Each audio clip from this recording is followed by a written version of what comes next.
I will call this meeting of the Prince William County Electoral Board to order. If you would all please rise for a moment of silence and remain standing for the Pledge of Allegiance.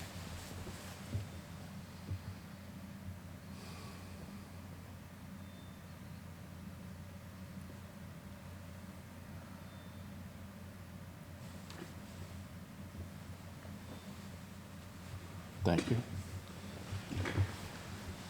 I pledge allegiance to the flag of the United States of America and to the republic for which it stands, one nation, under God, indivisible, with liberty and justice for all.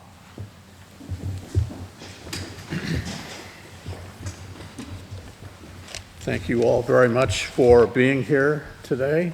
The first item of business on the agenda is the approval of minutes. And do we have the signing copy? Do you have? I did not bring, you guys have seen the electronic copy, and I realize now that I forgot to print that. So let me see if we'll get if someone could go down and print that, and we can come back to that towards the end of the meeting. Okay. Yeah, we'll get it. Okay. Sorry about So moving on, reports from electoral board members. Heidi, do you have anything? Good morning, everyone. Thank you for being here. I do not have a report, but I do want to remember that tomorrow is the anniversary of the terrorist attack on September 11th of 2001, and there were many souls from Prince William County who lost their lives responding to the call. There is a memorial at the McCourt Building. If you have not taken the time to go see it, I recommend that you do. I was astounded to learn in the news recently that there is fully 100 million people in the United States. If I have that number right, we are 300 million, correct? So that do not recall or were not alive or do not know about September 11th. This is something that we must remember and never forget. And so I appreciate the moment of silence as I was myself thinking about those people that did lose their lives. Many, many people were affected, particularly in this area and especially in Prince William County. So that's all I have for today. Thank you. Thank you. Marcus? Thank you. Well, as everybody knows, election season is upon us once again. It's almost like it never went away. Things are off and running. Things are clicking. As we'll hear later from the registrar's report, all of the activity that is ongoing.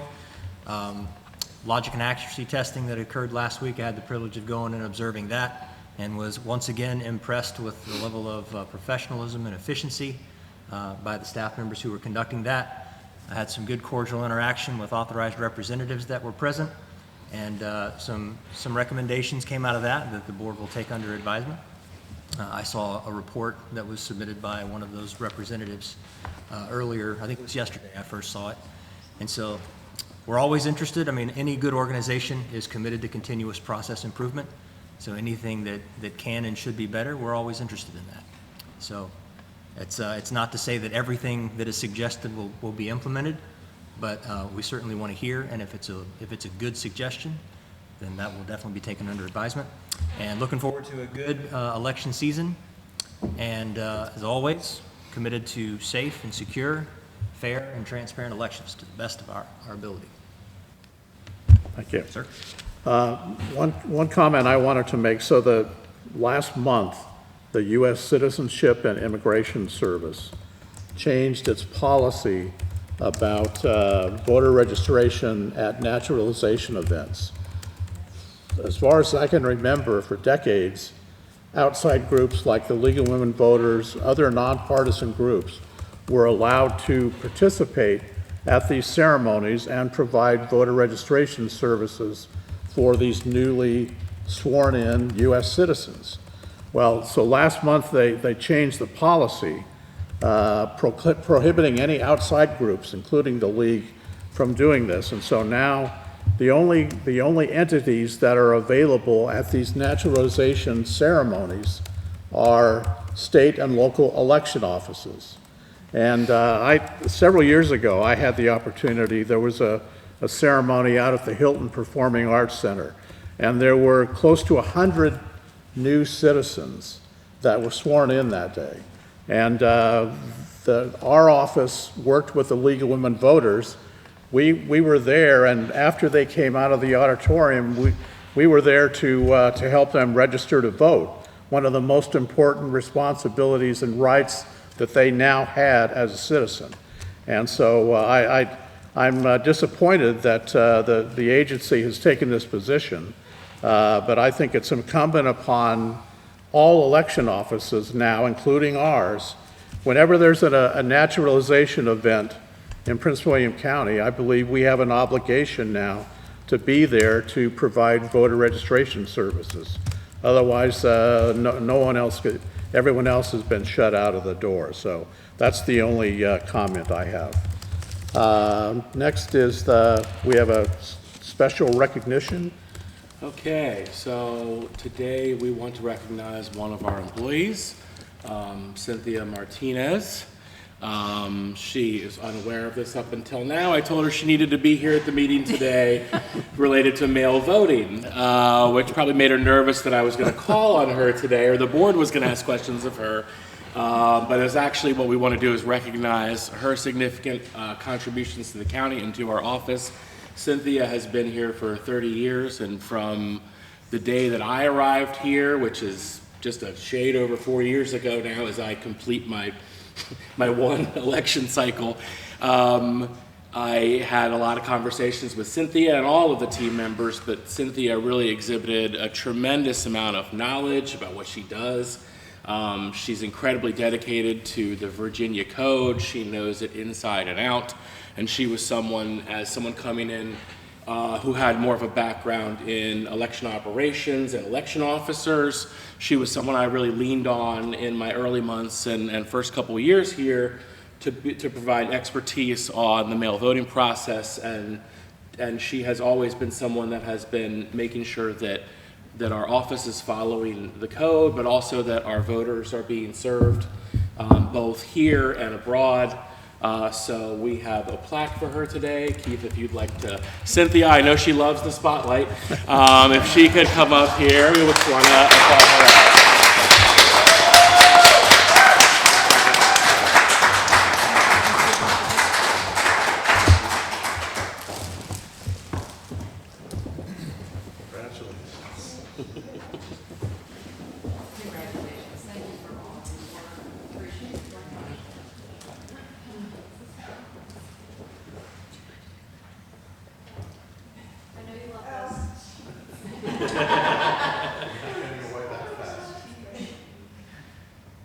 Congratulations, Cynthia.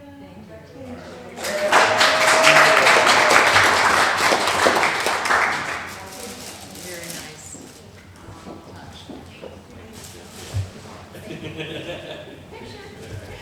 Oh, yeah. Thank you, guys. John.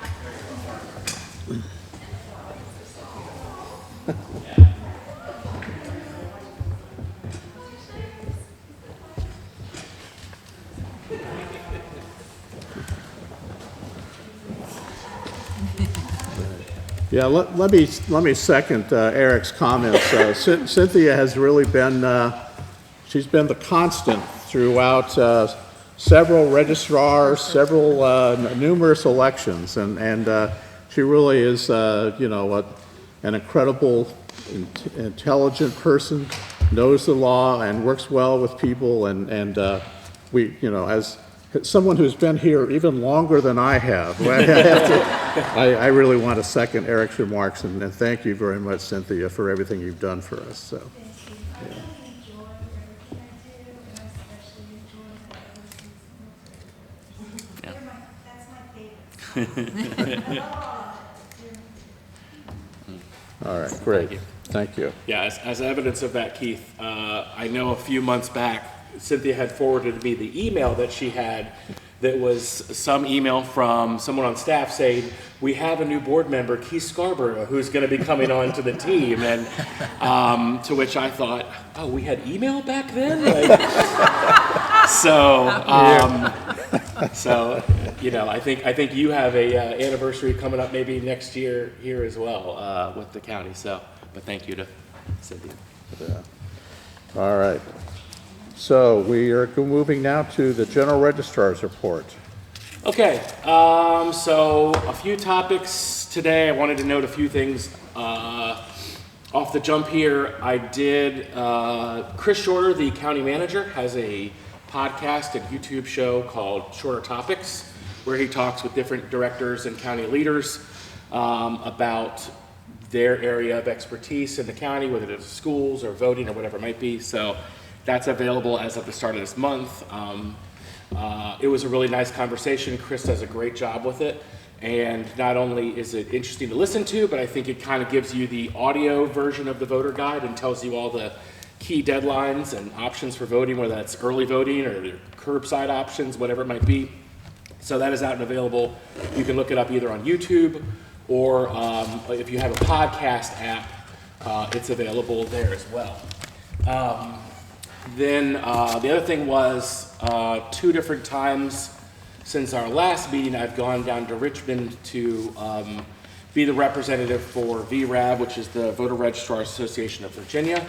That is the association of 133 counties and cities around the state that run elections, and was proud to be the representative to that joint subcommittee. They are examining, they passed legislation earlier this year to do a 2-year study on what election consolidation would look like. So changing Virginia from elections every year to possibly having them in just even years. So this is, so people understand, if this were to happen, this would be a long ways away because it would have to pass the legislature, I believe, twice. There would then have to be an amendment. So the earliest possible implementation of this is still 6, 7, 8 years away, even if that all goes well, which there's no certainty as to how that turns out either.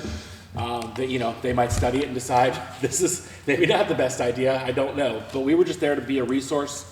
So in one session, we talked to them about what the budget impacts of that would be, how that would impact the funding of elections, what that looks like, and how much money it might save. The main concern being that local supervisors boards would go, oh, half the elections, half the cost, which is not the case. You have baseline costs that you have, and we estimate that it's somewhere more in the range of 15 to 20% savings annually, which is really not close to half. It's certainly a fair amount of money because localities spend, I think, roughly $100 million was the estimate I gave on local elections. So that was a real great honor. And then in the session, last week, I talked to them just about the election administration components. We talked about different sections of code that would have to be changed. For example, you might need to change the requirements about how many voting booths and scanners you have at the polling place if you were to do this. You might have to change, consider early voting laws or other things that relate to now you have larger crowds in other times. So there were a whole number of factors. It's available if you want to look at it. It was an interesting session. Susan Beals also presented, the commissioner, and then of course the legislators and the subcommittee that's made up of delegates, senators, and a number of local officials, including former electoral board and election office representatives. They had some good questions. So the sessions are about an hour or 2, and they're available on the Virginia Senate site. If you look up Virginia Senate video or something like that on Google, you'll come across it. So a couple things out there that I have been doing. Okay, back to the preparation for this upcoming election. The board has been emailed and has a copy of the task progress. We are right around where we typically are at this time, so we have about a third of our tasks for the election complete already, with 112 down and 240 to go. We have roughly a similar number of tasks that are behind and ahead of schedule. There's always a little bit of difference there where maybe we need to prep something for our carts for election day, for example, but we haven't gotten that item. The order that we put in has not come in yet, or we have been spending time on a task that required more priority. So at this point we are about even in terms of the number of tasks that are ahead and behind. One of those is actually the ADA compliance task, which you all will complete today. So that will only be 14 behind. And that complete report was emailed to you all, and you have a copy of it there. And I just wanted to check if there were any specific tasks that you all had any concerns about. I had an opportunity to scan them, and none of them were, major issues, mostly small operational stuff that will probably catch up. I think we honestly did logic and accuracy testing a little earlier than we usually do, so probably a couple of those are going to catch up now that logic and accuracy testing is done. Not really a question, but perhaps something you can provide more context on. Sure.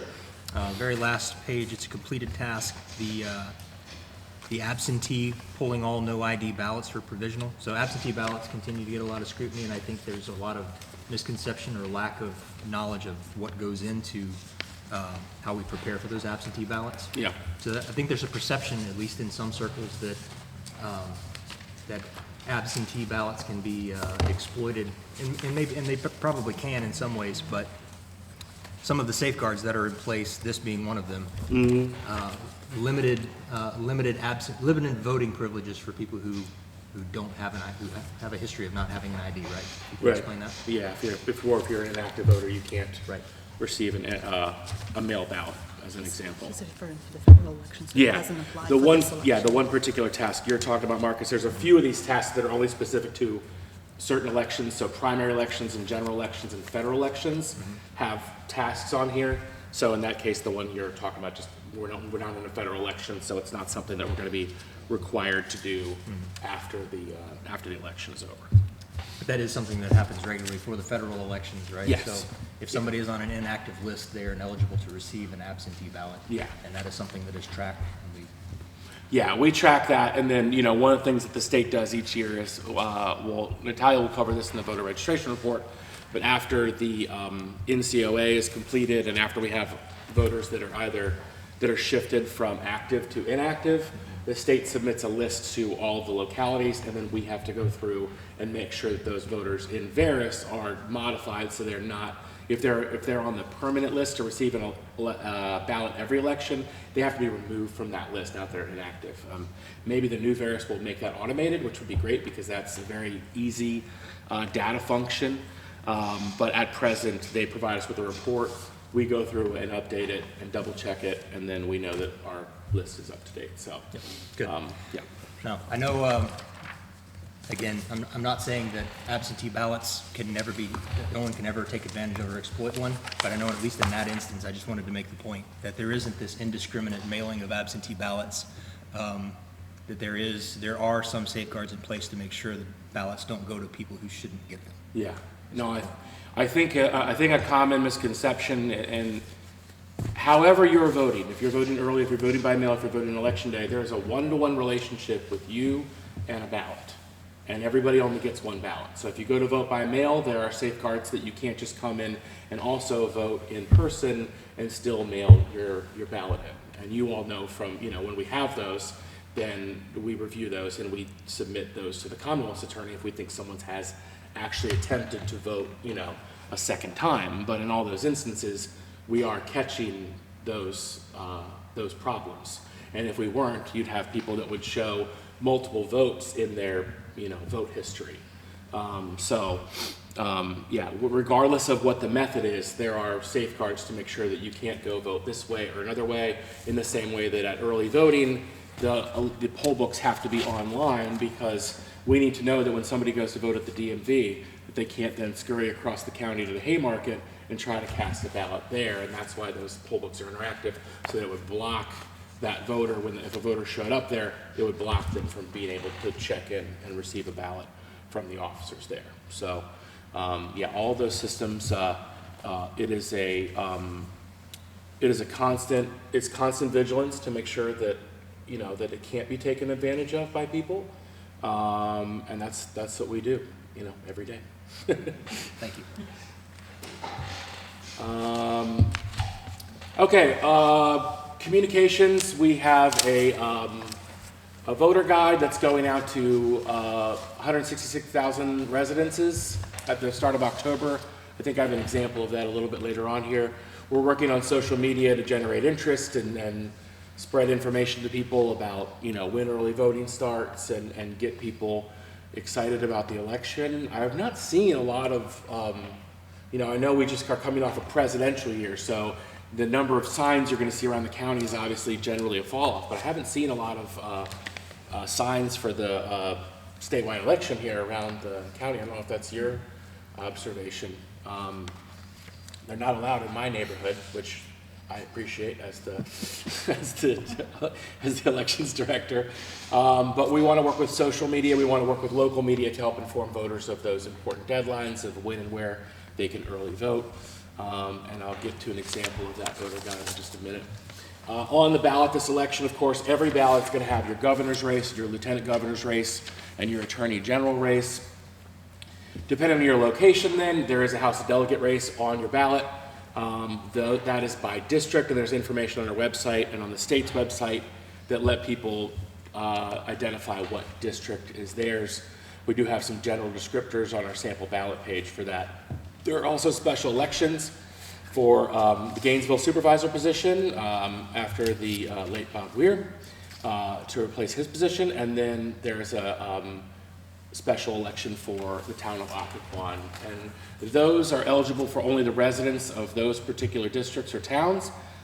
They automatically appear on that ballot, so there's not a different ballot. You don't have to check in separately for that. It's just part of the ballot when you go to vote on election day.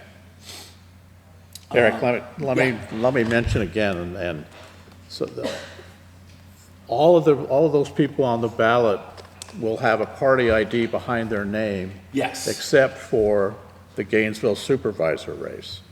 Because of that, the state law restricts the presence of a party ID to federal, statewide, and General Assembly races. So everybody from the General Assembly up has the party label, the letter behind their name. Yeah. The supervisors, even though both political parties worked very hard on a very short timeline to nominate people, there's no party ID, and this was particularly a problem, I think 2 years ago, when all the local people were on the ballot. When we had voters coming in and they would look at the ballot and well, who's the Democrat running for sheriff? Or, which of these is the Republican supervisor? And the election officers can't tell them that. Yeah. They can't answer that basic question. And we had, voters arguing with election officers about, how do we get this information across? So, I'm going to continue beating this horse with it, no matter how dead it is. I've talked to members of the General Assembly. I think that any candidate who is nominated by a political party, and that includes all the supervisors, sheriff, clerk of the court, Commonwealth's attorney, they should have a party ID behind their name. And I'm urging the people that I know in Richmond to change that law. So for me, it's just a matter of transparency for voters.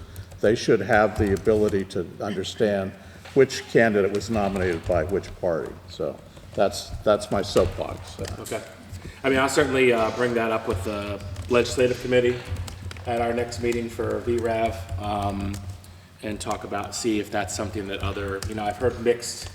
Some jurisdictions, it doesn't seem to be a problem. Other jurisdictions, I've heard they have the same issue we do. And we know we had voters that were getting angry at our officers about it and explaining to them that this is state code and we don't have any control over it.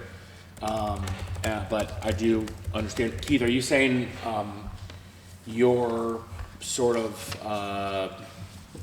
guideline would be if there is a primary that nominates the person for the ballot, as is the case with the supervisors, that those ones at least should have a party moniker after it? Yeah, the races that are truly nonpartisan, the town councils, school board, those are nonpartisan. The candidates or the parties make endorsements, but for the other offices where they're actually nominated in a primary by the political parties, I think that those candidates in the general election should have the party ID behind their name.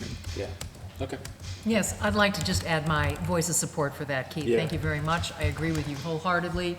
The voters want to know which party is affiliated with which candidate, so thank you for that. No, I think those are good comments, and I think that it creates confusion too with the sample ballots at each precinct. You may or may not have a representative there. You might have a representative for one party, and then how the officers direct people. You know, they can't answer the question directly, and we often say, well, there might be sample ballots available outside if you'd like to know, but we don't always know who's there, and then that can create complications as well. So I'll check with our legislative committee and see if there's, you know, what work has kind of been done on that. And, but I agree it's a problem, and I don't want our officers to get yelled at for for our office following the state code. So, and I think it's a clarity thing for voters too. Okay, so election prep for early voting. We are starting next Friday here at the office, and then on October 19th for the last 2 weeks, every day except one day is open for early voting. So a lot of opportunities to vote. I know that we had, for the last 3 weeks, the last time all the sites open, and outside of really the first day where they all opened up, and maybe the last Saturday, we got people through without really much of a significant line at all. And that ended up being, I think, almost 100,000 voters for early voting, and that exceeded what our election day total was just in and of itself. So clearly it's something people are using, and we're now seeing the majority of voters either using mail voting or early voting in the 2024 election, using those options exceeding the election day total. So we expect that. We are going to have parking reserved here at the main office. We'll set aside a number of spots in this lot because we know it gets very busy on days when the courthouse is in session, especially in the morning. And then at satellite locations, we're going to set up signs that let people know when voting starts at that location. The voter guides will help with that as well. On mail voting, we have 25,331 ballots that are ready to go out by mail. So those will go out on 9/15. So that is next Monday. So voters should be getting those around the 45-day mark when we're required to send them. So we do that a little bit earlier. More than 1,000 email ballots will then go out on the 16th of the Tuesday. And the board has a copy of that mail packet, the letter, the envelope that goes out, so you all can review those materials. They do include a sticker, so if you're a mail voter, you still get the sticker just like everybody else does. So we are doing logic and accuracy testing on Friday at 11 at the office to test the high-speed scanner, which is the mail voting ballot scanner that we use. And once we are done with that, we give the okay to our vendor, and then the following Monday they'll be sending out their ballots.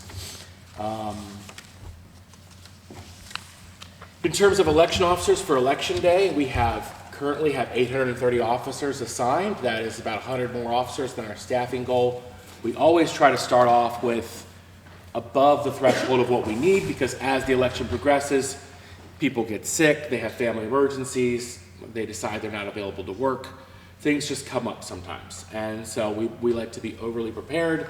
And so as we get towards the election, we're not starting, if we lose 50 people, we're not starting at a deficit of 50 people, we're still to the positive, and we need to focus then on if everything geographically lines up. Do the partisan goals match up to meet the section 24-115? So our current rosters are fully code compliant with that. We have 344 Republicans, we have 338 Democrats, we have 148 nonpartisans. In backup, we have 82 Republicans and 381 Democrats. I think the only area of concern there is just I know 82 sounds like a lot, but as you start to lose people, you start to have specific locations where people are needed, and then finding someone to meet that specific role becomes challenging. So one of the things we need to continue to do is recruit Republicans. We're certainly going to talk about that later in the meeting today, because we don't need to have, we have almost 400 Democrats. We don't need that many in backup, but it would certainly be better if we had more. We currently do have one Democrat and one Republican in all of our chief and assistant chief positions, so we are fully compliant. And in about a week and a half, a little less than 2 weeks, the board and the chairs receive the full report. So the election officer team will send you all and the party chairs a report, so you all can see where the numbers are at that point, as we have now started training, and as we start to have some of the drop-off that we get each election. This is what the voter guide looks like. So we're doing a postcard, a little cheaper. Last year we did a bigger booklet with significant revisions to early voting, with it being a presidential election. We went a little bit more in depth with the information. This is a little bit of a cheaper option, but it's a cardstock voter guide, and on the front it'll just say voter guide and have what's on the ballot. On the back you will have the different voting options, voting early, by mail, and election day, with links and QR codes to go to the website to find out more information. I think the most important thing that we try to focus on here is really the early voting sites and when and where they are available, so that the voters can see that information and it helps them figure out where they're going to go. And maybe this is something then it's a nice size, like a postcard size, so maybe they can just stick it on their fridge and reference it when they need to. So same basic early voting process as last year. The only difference is that, according to the county ordinance, in a presidential election, we set it up so there's 3 weeks of early voting because of the large volume of voters we see in a presidential, but there's still 2 full weeks, and there are 2 Saturdays to vote, there's a Sunday to vote. We're open every Wednesday that early voting is open. It's open till 7, and that's a popular option for a lot of people that are coming through after work. Wednesday, outside of Saturday, Wednesday has become our most popular voting day now, with those extra hours and with an influx of people from that 5 to 7 p.m. Time slot. So that's good to see. So we are working to send that out. I think it's probably going to be late September, early October. We're trying to pin down a timeline from our printer. But I think that's actually a pretty good time, because if we can get it right around the end of the month or starting next month, sort of might push some people to go out and early vote. The only problem we have with early voting is that most people really wait till the last couple days. And if you can get out in that week before, especially or a Monday or a Tuesday, or use Wednesday late night, you're not going to have to worry about any line at all. And we don't have much in the way of lines, but obviously on Saturdays, that can be when it gets a little more backed up. And the postcard's going to all households, not individuals. Yeah, every house. It's just a lot cheaper. It cuts in half the number that we have to print and mail out, and postage really becomes the big factor here. That costs way more than the actual printing of the card does. We work with a vendor though, they're a nonprofit, veteran-owned company, and they get postage at a rate. So we support a good business that's local, and we also get a good discount to the postage, which is really critical on something like this, because otherwise this could cost over $100,000. We're able to do this for just a little over $50,000. So I would think that's pretty good value for being able to get the word out to so many voters and get information in people's hands. Yeah, we don't do them to individual voters. So hopefully they share those with their families, roommates, parents, and children at each household. Okay, I'm going to hand things over to Natalia, who's going to do the voter registration report. That's my favorite part of the year, when we actually get to show you what we do every day at our office, depending if there's election or not election going on. So we're happy to present some numbers.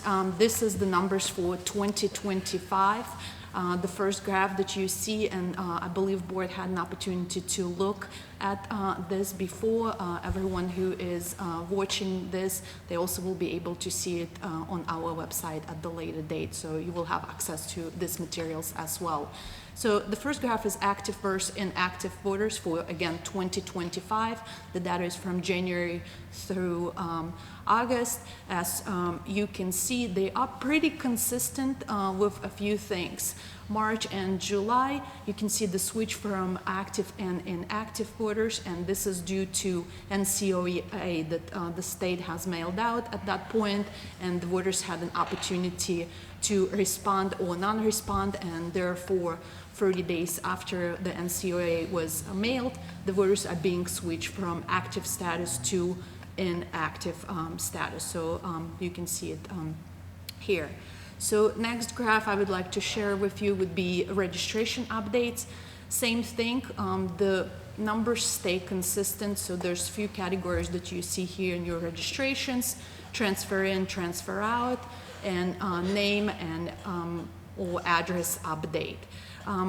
Again, one number that sticks out is the new registration and name change for January. So the new registration ticked up usually in January due to, as you remember, about a year and a half, 2 years ago, Virginia passed a code where we can pre-register those who are not 18 just yet.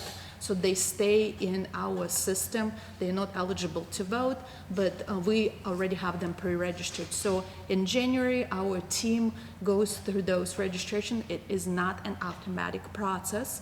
And so our team goes through those registrations and they switch them to be able to vote in the upcoming election. So the code states that as long as they turn 18 on or before November general election, they are eligible to vote in any primaries or anything leading to that general or special election that might fall on November date.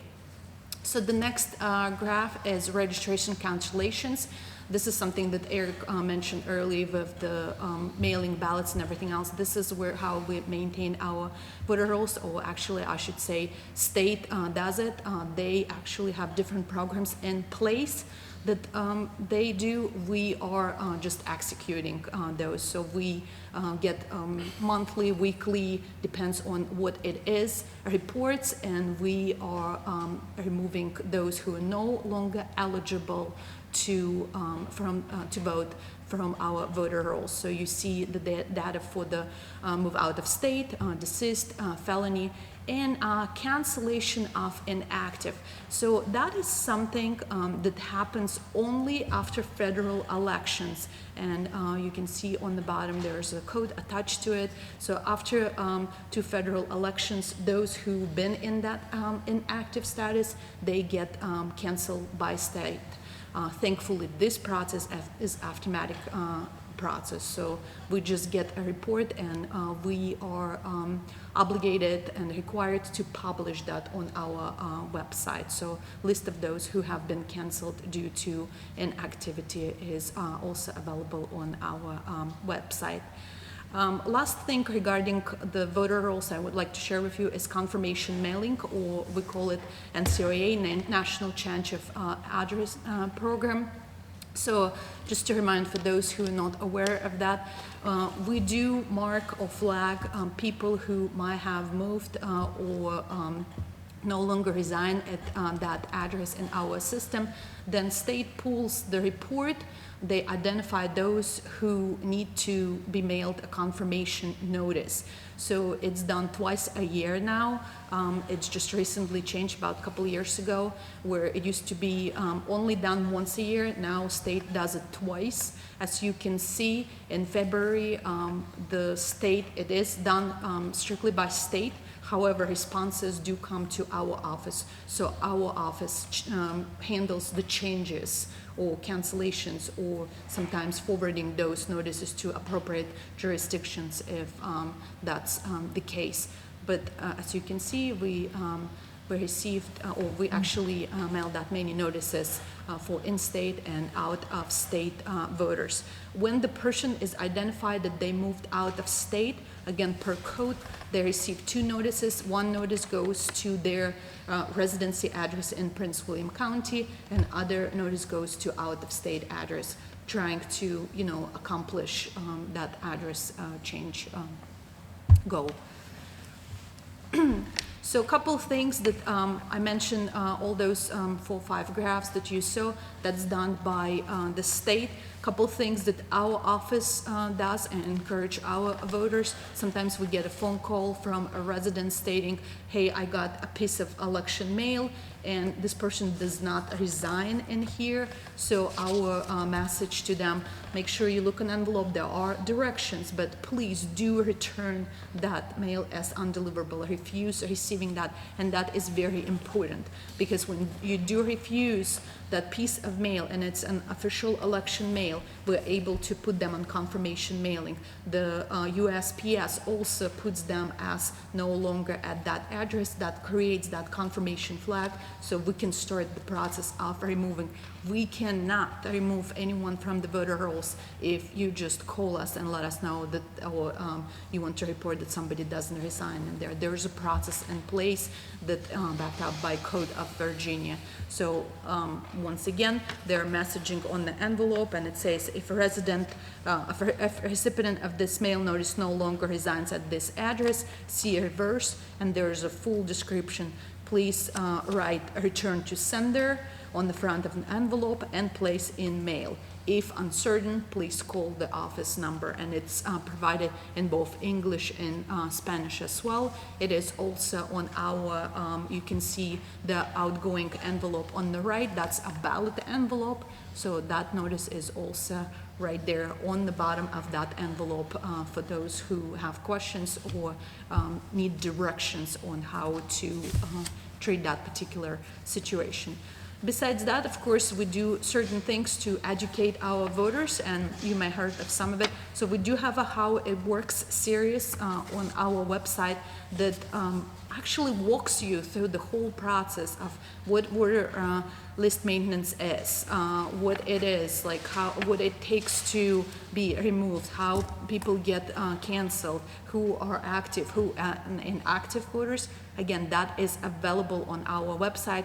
We also have several copies available at our office. So for those who come to early vote or just general public coming in with questions, they are able to grab that and read through it. That's definitely a great resource, and if you're not familiar, we definitely suggest to look through it, because it will answer majority of the questions that public or anyone who is interested might have, and we're more than happy to answer the rest of those questions if there are any afterwards. And of course, open house, that's another great opportunity for our office to share with public what else is going on and how how we do business on every day at our office.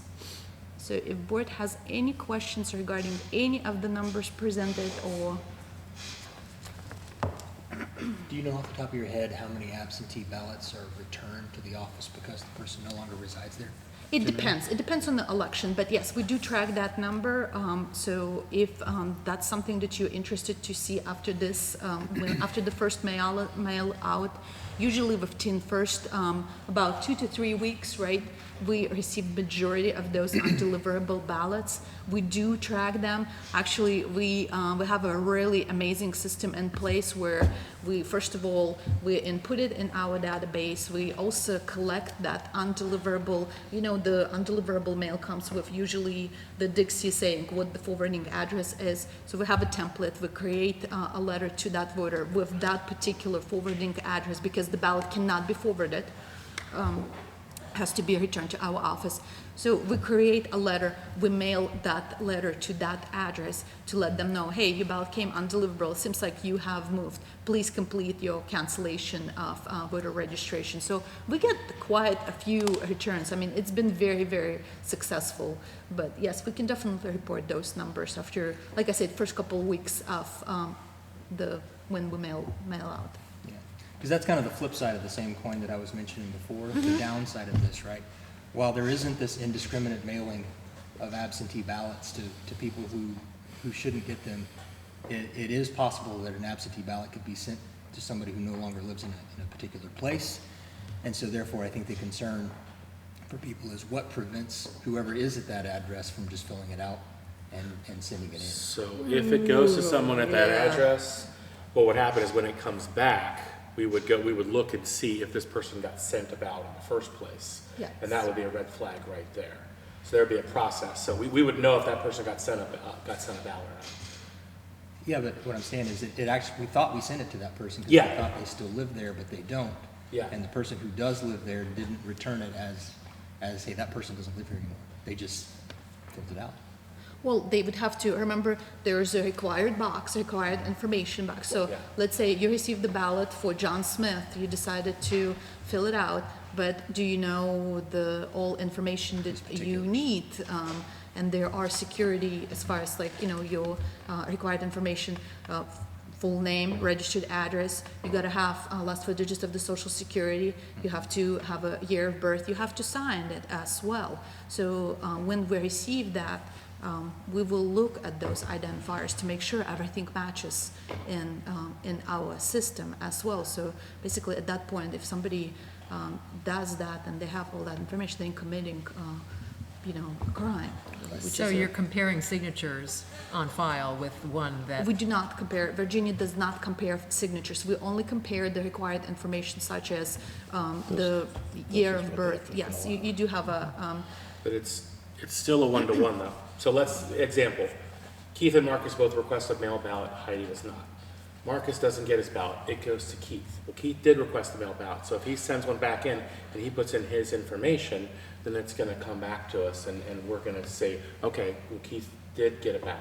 Marcus then probably would call us and say, oh, I didn't get my mail ballot, or maybe he would go vote early or whatever. He still has a right to vote then because his vote has not been precluded because Keith sent back in the ballot. If it comes to you, Heidi, if that initial ballot came to you incorrectly and you sent back the ballot, then now when it comes back to us, we're gonna go, this person wasn't even sent a ballot. So we would pull that to the side, we would contact you and try to figure out what the issue was that happened. Because in a lot of those cases, it would, if somebody didn't request one, they might just get it and not know you even have to request one and go, oh, okay, I guess they're just mailing the ballots to me now, and then they send it back in. So in all of the scenarios, either way, each of you has one opportunity to vote. And the system is gonna let us know, hey, this person did get a ballot, this person didn't get a ballot. So in the scenario, Marcus, where if yours got sent to Keith by accident, let's say you guys were next door neighbors and it accidentally ended up in his mailbox, he could still vote because he's eligible, but we would send you another one in that instance so you could still vote. But either way, each one of you is gonna have one opportunity to vote, whether it's by mail earlier on election day, and there's a flow chart, so to speak, that regardless of which scenario ends up there, that precludes the other one from not exercising a right that they don't have, or exercising a right they don't have. And then we would follow up with that. And as Natalia noted, if there's a legal action that's necessary, which is rare but does happen, then we would follow up on that with the Commonwealth's attorney and notify the board of those instances. it is important to note that the ballot is attached to you. Yeah. So when we mail a ballot, it is your ballot. So you can't just say, oh, I'm not voting this election. Hey, Keith, vote my ballot. No, the ballot is attached to you. So when Keith votes your ballot, it says back, like Eric mentioned, we would know whose ballot it is, and we will definitely start the process of what happened. Marcus, answer your question regarding how many undeliverables. For example, for June election, we mailed a little bit over 20,000 ballots to, I believe that's how many we mailed, yes. Okay, so 326 were undeliverable. So it's, a very small number of ballots that came back undeliverable, and majority of them had either email address, or we had a forwarding address that we were able to send either email stating, hey, we identified your ballot coming back undeliverable, please take an action, or we mailed the letter as well. And then those folks whose ballots were undeliverable are then placed on the inactive list, correct? They, not right away. It is a part of confirmation process. So we flag them in our system when the ballot comes undeliverable, we'll flag them for confirmation mailing. Confirmation mailing has to take the place to give a voter an opportunity to answer the question, yes or no. If they do not answer within 30 days, then they are placed on inactive status, and for permanent voters by mail, they are removed from that list, yes. I think it's a good note too that the state doing the confirmation mailings twice a year now is helpful for that purpose though, because if someone is in the course of an election, whether it's a primary or a general, if they're identified as for confirmation mailing, then they're gonna, before that next election happens, they're gonna get that confirmation mailing, at which point they would have 30 days to respond, and at which point they would then be switched to inactive. So they don't get changed to inactive right away, but with the state doing the confirmation mailing twice a year, they would be moved to inactive prior to the next election occurring. So that gives us an opportunity to make that change before the next election's mail ballots go out. But like I said, with what we implemented in our office, it actually reduces all those, confirmation mailings, because people do want to take care of their registration, and when they receive a direct notice from our office, we do get a lot of responses back. So it's been very successful. Very good. Well, you're on top of it. You do a great job. So thank you. Thank you. So I see that the inside return envelope has a place for the voter to fill out their cell phone to get, to Yes. sign up for Oh, ballot that's right. tracks. Completely forgot about that. That's new. That's a new thing we decided to do this election, so we would like to encourage, and that would definitely help us to spread the word around. So our ballots, mail ballots, they come with a tracking system, so it calls ballot tracks. When we have ballot tracks, when a person signs up for ballot tracks, it gives a voter an opportunity to receive personalized message, basically stating, hey, I don't want to spoil the surprise, but like on the 15th, for those of you who sign it up for vote by mail, you will get a notification that your ballot is on its way. You should be receiving it in a few days. So people can plan accordingly as well. They know that the ballot is coming to them. Now, we have been experiencing some challenges with USPS, so if they have not received it, their ballot by, let's say, day 3, 4, 5, they may contact our office and we will issue. So again, that helps them to expedite the process. They know a ballot is coming, they're expecting it, they're on the lookout. If they haven't received it, we can put a process in place where we will replace that. So with that, when they receive their ballot, or when we receive the ballot back, we're able to sign them up for the ballot tracks messaging. So they will be part of the process, and we will start, or ballot tracks will start notifying them through the process of where their ballot is. So either it's mailed to them, either it's coming back to our office, either it's received by our office. And the most important two things that I think that every voter cares about is if ballot or ballot envelope needs a cure, so if some of the material emission is missing, or if it has been accepted. So those messages will be received by those voters. We're also piloting this election those male voters who requested a ballot by mail, but they decide to come and vote in person during early voting. They will get message as well stating, hey, we noticed that you voted in person at one of our early voting sites. So they will get that confirmation as well. Because, sometimes people's like, how do I know my vote counted? Well, they will get that message to them that it has been. And then what happens to their ballot?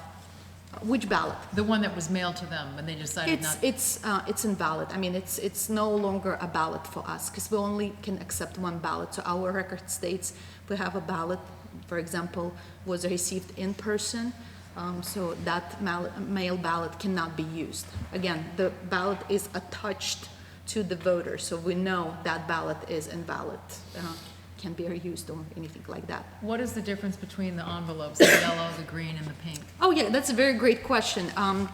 Sorry, I didn't mention that. So the yellow envelope is for our military overseas, and green envelope for our domestic voters.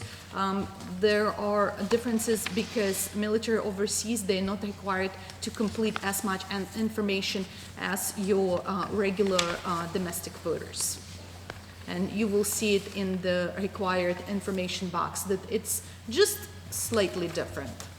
Again, that's a federal code.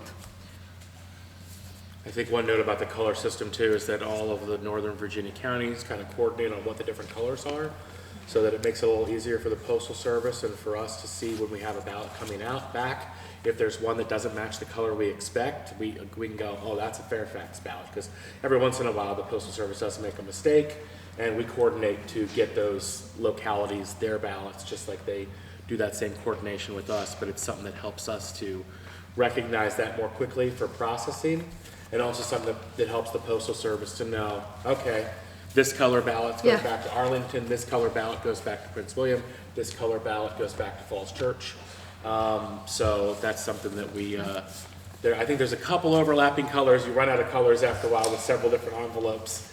But by and large, there's each locality has their own colors. I think we ended up with pink Yeah. because they were pretty much all, our outgoings are pink because everything else was taken. So that's how we landed on pink for our outgoing ballots. And we noticed less mistakes as far as like misdelivering ballots, because it used to be, it would be just white envelope, and the poor postmaster has to read like literally what jurisdiction is going to, with election mail all over the place, so all of them kind of like look the same. So as soon as the color system was introduced, we noticed that misdeliverable mail got reduced dramatically. Yeah, and I think that give a lot of credit to the team too. I asked them to try to get the letter that has the instructions on it. We have to do it in both languages, and I wanted it to be as simple as possible, because my general rule is that if people see something that has too many words on it, they probably don't read it anyway. So we try to keep that real straightforward, keep the directions to the minimum number of words that we can, and emphasize the really important details in there. So I think it's very streamlined from what it used to be, to make the instructions more clear for the officers, for the voters that are sending it back in. And I think even the envelope system we use, some use a 3-envelope system, and I think it was a little more confusing. So our system, improves upon that process. So pleased with how it's kind of come together as we've developed it over the years, and as we've continued to work with K&H, who's been a really great partner for us. And to your question earlier, Marcus, about the concerns about the ballots coming back, I talked about the coverage that we have kind of on our end to prevent, a voter fraud or mistakes from happening.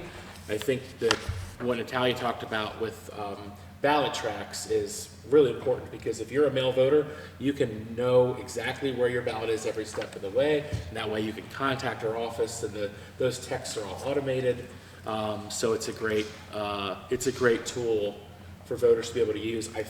I want to say about a quarter of the voters have signed, about a quarter of our mail voters have signed up for it. So the little tab on the inside there is something that we hope will just make it easy for people just to jot their phone number down, and then we'll hope that group grows to, let's get it closer to half. Let's see if we get most of them using it, because that will prevent, we can't guarantee that the post office never makes mistakes, but at least that gives people another option to kind of be aware when that happens. If it says your mail ballot has arrived and they don't have their mail ballot, then it lets them know to contact us right away at that 45-day mark, instead of maybe not thinking about it or not realizing it, and it gets close to election day, and then your options become limited. So it's a good tool both for transparency and accountability, but it's also just a convenience feature for voters, and it's completely free to the public, absolutely. and it costs us pennies per user. So it's a good value and a good option for everybody. Just example of that tracking system. So it's pretty amazing for us. That's how automated everything is. When we put, especially when we know that the envelope needs to be cured, so something is missing on that box. So again, emails, phone calls, everything is pretty much like I said, on the automated base. But it's very interesting how you would send those emails notifying voters that, hey, there's a problem with your envelope. You look in your inbox, with like 30 seconds later sometimes, there's a form already filled out, ready to go. It's like, I'm sorry, I can't believe I missed it, but here we go. And it's already taken care of. And it's just, it shows that before we used to send it by mail, and by the time the voter receives it, we received it back, it's been 2-3 weeks. It is very crucial when we are at the end of the deadline to get those cure letters back. So it's a great system. All those. So who developed ballot tracks? Is it a private company? Is it a postal service, or? It's a company out of Colorado. It is a company, yes, and they actually, we were very lucky when we met with K&H, with our mail voter. They already had ballot tracks, their recommended ballot tracks, as their tracking ballot vendor. So everyone who is using KNH, they are also using ballot tracks. So our neighbors, Loudon and Fairfax, they also ballot tracks users. So you will see on their ballots as well, on their envelopes, that ballot tracks is their tracking system.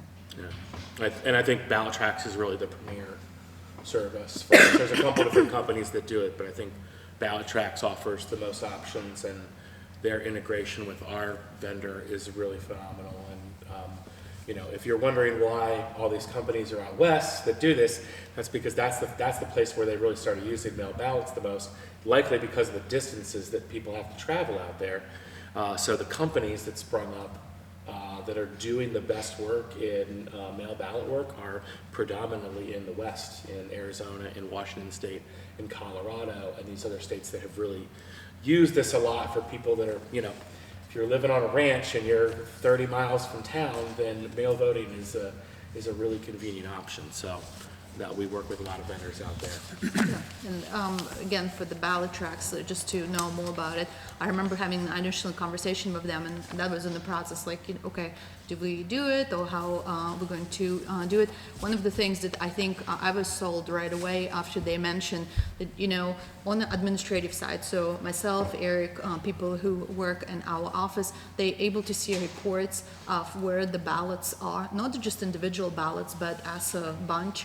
So it shows what facility, I mean, it literally shows which facility it is at. So if we see on those reports, and we monitor those reports, look at them, not daily, but from time to time to just double check. So if we see that there's 1,000 ballots still sitting in this particular place, then we know, okay, there's a problem. We report it to ballot tracks, they send their dogs out, and basically that box or whatever tray was left somewhere or something. I'm not saying that it has happened. It has not happened with us, but that was something that they mentioned, that they had the jurisdiction basically noticing that the delivery time just didn't align with estimated delivery, and they were able to identify the problem, and they were able to fix that before it got too late. So that was one of the great options also that we, yeah, got it. So when the ballot comes back, they fill it out, they put ballot tracks in, it sends back, and they'll get a text when it arrives in this office. Mm-hmm. And it'll say your ballot has been returned. Then do they get another text once it's been processed and? Yes. Yep. So there's certain triggers. As soon as we put in our system certain stages of the ballot, so of course the ballot arrives, our team double checks. So when we enter it in our system, and that is before Election Day, when we enter in our system, those voters, they will get a notification, only those who signed it up. So they will get notification that the ballot has been received by our office, and it will be processed soon.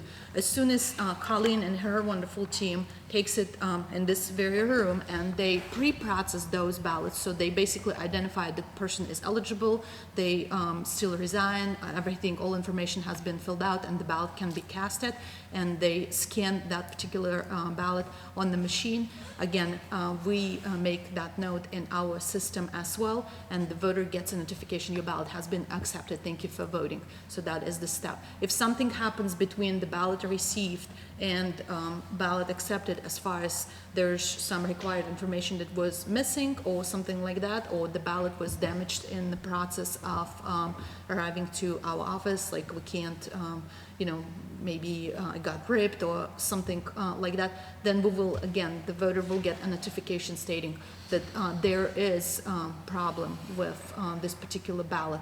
Please look for email or mailed letter that will be arriving to notify what exactly and what steps need to be taken in order to address that.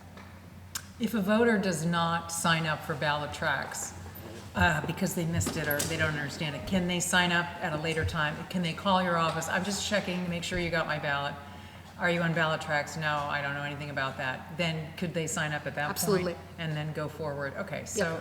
It is very, Thalia, our communications manager, she does a very great job on putting all those, you know, crucial links and signs on our website when the time comes. So ballot tracks is one of the things, like, hey, sign up for ballot tracking, and it will be one of the first things you will see as soon as the ballots go out. So you will have an opportunity to sign up.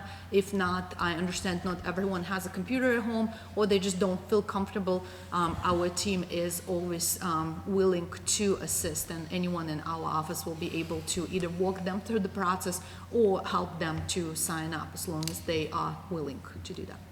Yep. And so I assume that the vast majority of the 25,000 plus are people who have requested a ballot to be sent to them for every election. You haven't had very many people ad hoc sort of requesting a ballot yet.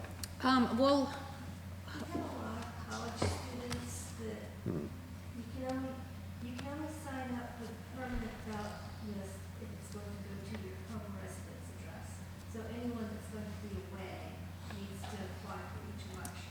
So we do get a fair 200-300 that apply for each single election.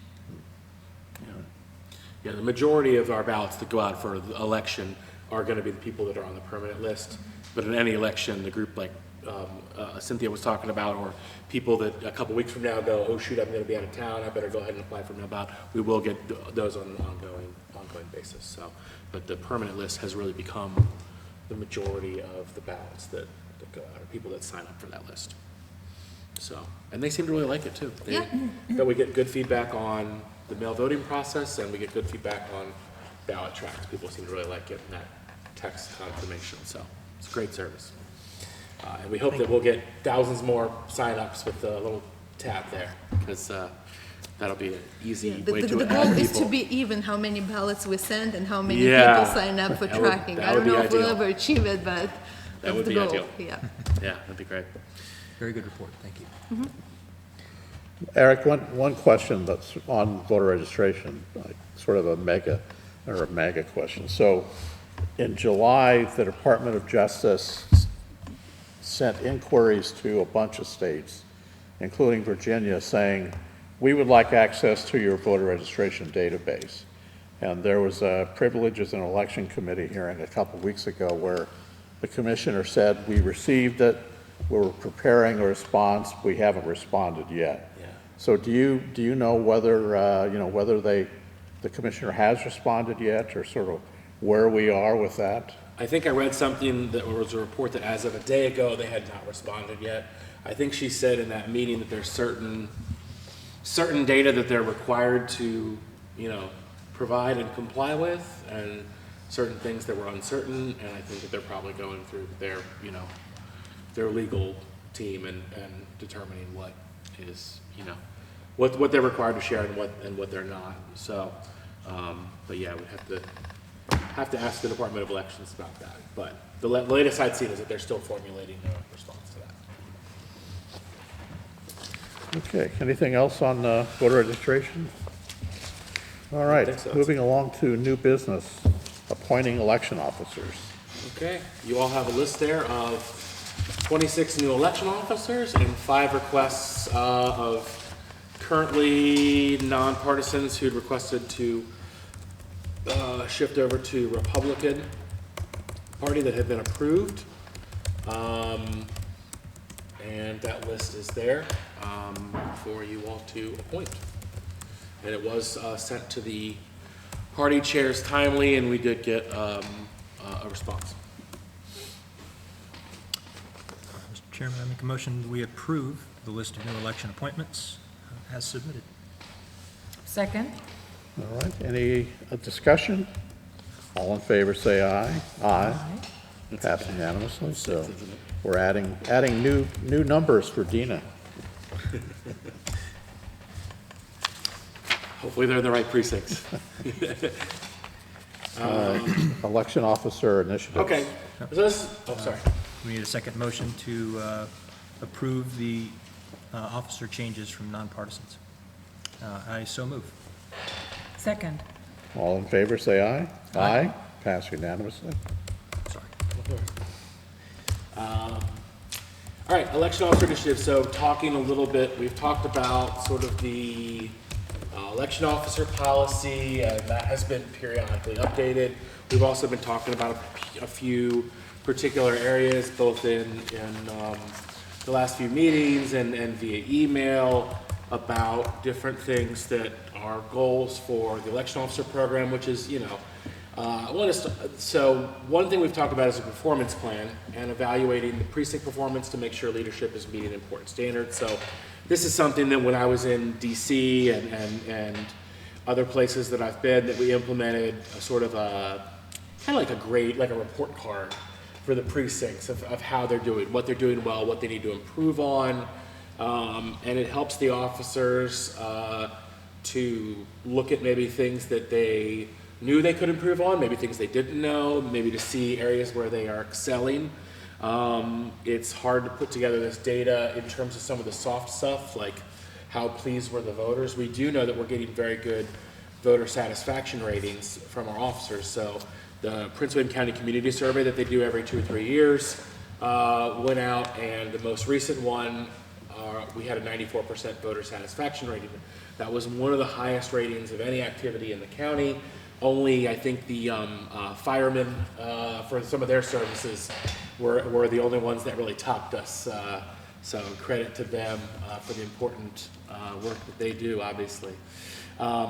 But we get not only a high overall satisfaction, but the very satisfied is also among the leading leaders of the county for voting. So our officers are obviously doing a good job out there, but we always want to make sure, in the sort of the constant vigilance and that this is a feedback loop where there's always room for improvement. We want to make sure that we're meeting standards, that we're getting polling places open on time, that we're timely opening machines, that officers are giving good service. So we're working towards figuring out how we build that data, and it's always a challenge because, you might have, for example, a precinct might have been prioritizing the right things to open up their machines, and maybe one of their pieces of equipment had a problem. So on a report card, that would look bad. Maybe they didn't get it open until 6:04, and then they were helping voters 6:04 a.m. But it wasn't their fault because they did everything they can. They reported it to us. We went out and assisted them, whatever it might be. So it's a little bit of a challenge to implement something like this, but I do think it's important to sort of continue to look at the performance of our officers as a whole, of precincts at an individual level, and then individual leaders, and are they doing a good job of leading their precincts, prioritizing the things that we're training them to prioritize, so that we do maintain that 94% satisfaction rating or even improve on it. We don't have a lot of room for improvement, obviously, but we want to make sure that that stays high. So this is one area that we've been, talking about and trying to figure out how to implement it. And the officer team has already built some standards and is creating some records of what we're ultimately going to end up with that goes into that report card. The other goal is then officer parity, to continue to make sure that we meet all the standards in 24-115, and that's both in terms of our overall officers and then also our leadership positions. And then the board has talked a lot about leadership parity, about the chief positions specifically, about looking at working towards making those even as well. Now that's not a code standard, but certainly a good goal to work towards if it's possible. So I want to talk a little bit about what some of our barriers are to that, and where we've run into issues, and how we're doing at present. So if you look at our election officer leadership positions at current, I noted that we have 1 and 1, meaning the code requires that the assistant chief and the chief each have 1. And when I arrived here a little under 4 years ago, that was obviously a mess. We had a 2.5 to 1 Democrat to Republican officer ratio, and we had a real dearth, because we had so few Republicans, we had a real dearth of leadership, and we've gotten to that point.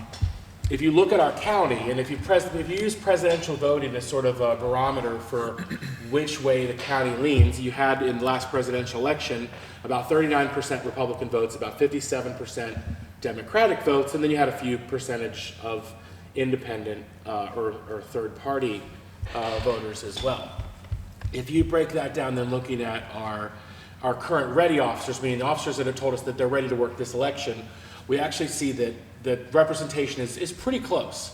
The ready officers, 38% roughly for Republicans and 62% for Democrats. So again, still a little overrepresented. We still have more Democratic officers willing and ready to serve than they are in the county as a whole. I will say that on that front, they're related to the chiefs. Our current chief split is 60 Democratic and 44 Republican. And I think that actually exceeds both the county breakdown in terms of the voting population of the county as a whole, and also our ready officers, which shows, I think, that we are promoting chiefs from both parties in good faith to those positions. And it's not even, but it's certainly right now, if you said anything, you could say that the Republican chiefs are slightly overrepresented compared to the portion of the county that leans that political direction, or in comparison to the officer pool. Some of the challenges that we face on this front, Marcus, these are the things you asked me to add in to sort of define. So we looked at some of these. We know that Republican officers apply less frequently, proportionately.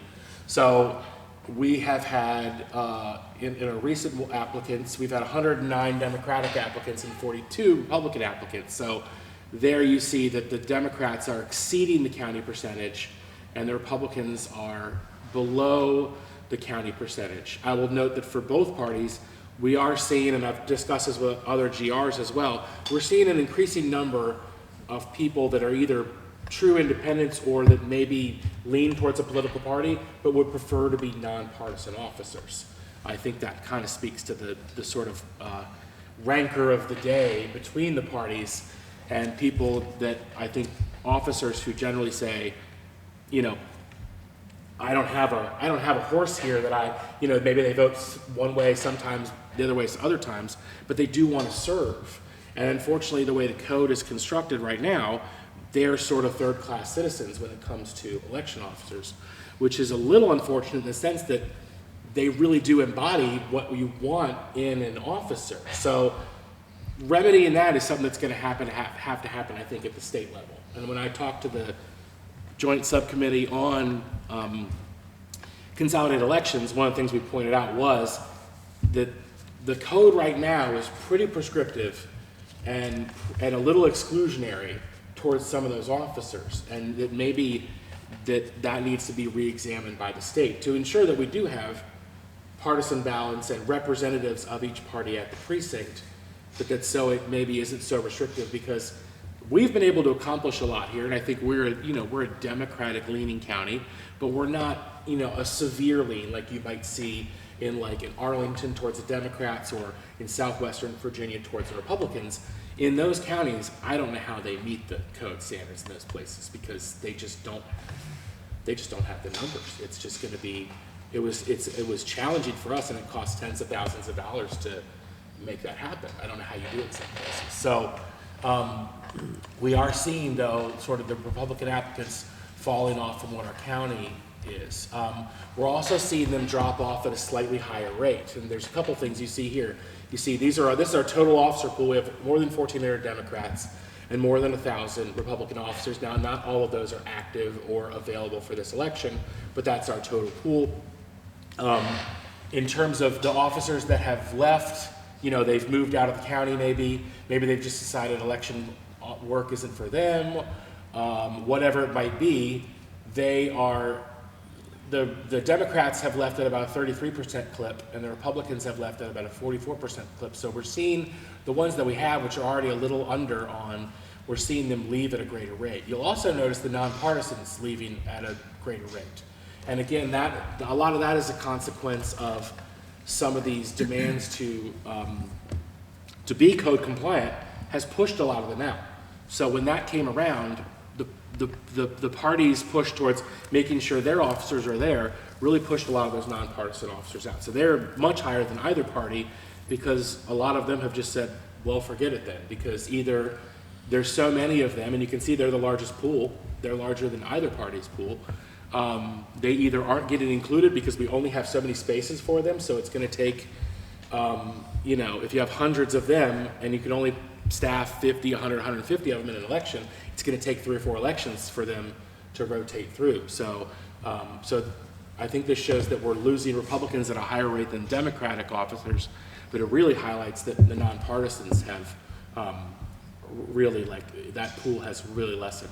The number of active officers we have is real small now. And in 2025, this is actually getting worse towards the Republican departures, because you can see the left no response numerically is slightly below the Democrats overall since 2023, but for this year, the raw Republican number is actually a little bit above. They're similar still, but it's still moving, it's moving more that direction.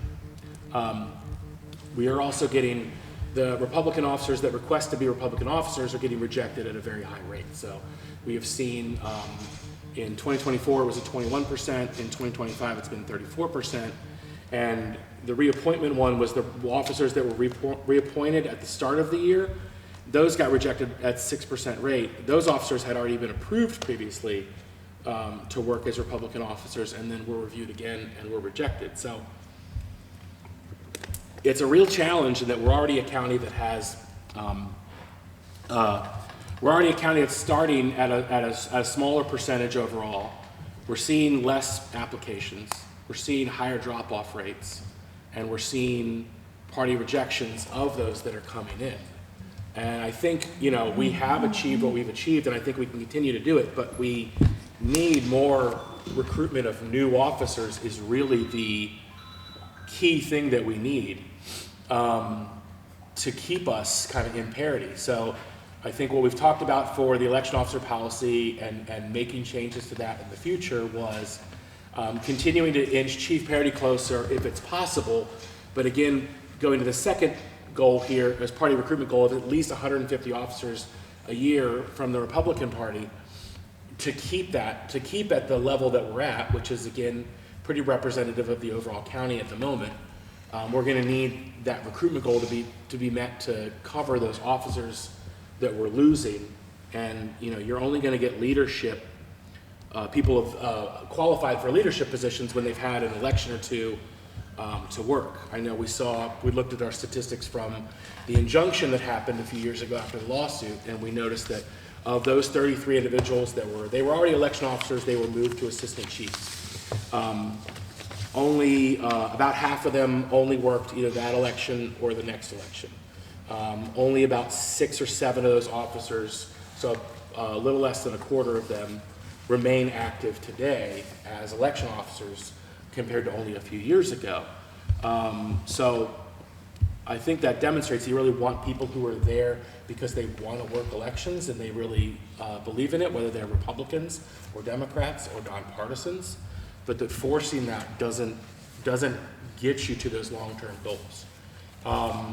We want to establish an election officer working group, which would be a member of our staff and one of the board members working with 10 to 12 election officers of both parties, of varying experience levels and of varying positions in the precinct, to sort of give feedback on, hey, how do you guys think we can successfully implement a performance plan? How do you think we can successfully recruit more officers that we need? And our 2 areas of need are generally Republican officers and Spanish speakers. We have been successful in the latter as well. I think we had more than 40 Spanish speakers at different precincts around the county, which is great. We're trying to continue to inch that forward as well. But I think a working group would help, you know, go to the officers and let them tell you what it is that they need and what they think is fair as a performance policy, and incorporate that into the feedback. Maybe we should send them texts to come to the board meetings a little more often to participate, obviously. But I think a working group would be great for that. And then use all of that. How is the party doing with recruitment? How are we looking in terms of our chief parity? Has that improved? Has it fallen off? Is it the same? What is the working group saying? And then take all those recommendations by early next year and kind of fold them into the update to our election officer policy as we go into 2026. And of course, we'll continue to meet the code requirements as we go towards this election. I think we're in good shape for that. In fact, I think and while I'm a little concerned about our backup officers on the Republican side, we are starting off a good bit ahead. And I think in leadership, Dean, if correct me if I'm wrong, we do have a number of Republicans with leadership experience that are not currently assigned to those roles, so we have replacement options if we lose people in that regard.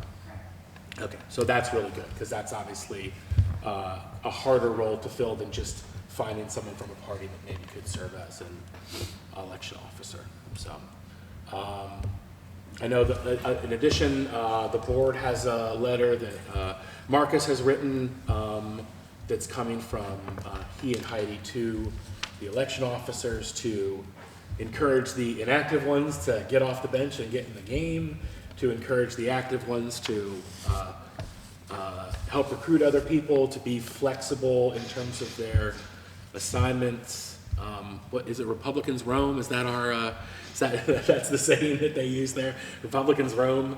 It's true of the Democrats too in certain parts of the county. That's really true. If in the western part of the county, we have to ask our Democrats to be flexible. In the eastern part of the county, we need our Republicans to be flexible. So I think that'll help encourage recruitment. We've gotten some boost from that in the past. So I think we've done a lot on this. We've put a lot of money into recruitment and continuing to make sure this is something that has a priority since I've gotten here, and it's been successful. So I think this is the next, evolution of this, and I don't know if there's anything that you all have to pass a motion on today related to this, but that I'll leave this screen up as you all discuss. I think it's good. I think it's a good goal. As we said, it's above the code requirement. The code just requires an equal number of officers, and the chief and assistant chief be from different parties. And it's a fair point in terms of representation based off the population of the county. The one thing I would offer, in addition to that, letter of the law, spirit of the law. Letter of the law says that the number of officers has to be equal, regardless of the proportions within the population. And so I think having the same goal for leadership is a good thing, and I think everybody here agrees. However, we're working in an environment where not only are we limited in numbers, but I've also gotten feedback, from election officers from both parties who have some concerns with, I don't want to work anywhere besides my home precinct, and it's dark, and you have to drive across the county early and on November 4th. And I don't want to do that, and so to achieve these goals, it requires some cooperation and participation. And fair enough, some people aren't willing to do that. All the more reason why we have to broaden the pool. We need more people to choose from, some who will be more flexible than others, so that those who really want to work in their home precinct and don't want to have to drive across the county can. Then we have other people, maybe who are younger or more adventurous or whatever, that are willing to do that. And so these four proposals here, I think, help get us to that. And as Eric said, forcing a square peg into a round hole, might be a superficial meeting of a goal, but it won't last. And what we want to get to is a lasting solution here that's equitable and fair for everybody. So that's all I offer. Yeah, I think we can look at other, recruitment things too, because we just need that. We need that base to be stronger. Once we have strong bases from both parties, then the other stuff naturally occurs. You're going to have leaders that rise and want to do those things and are willing to do those things from both groups.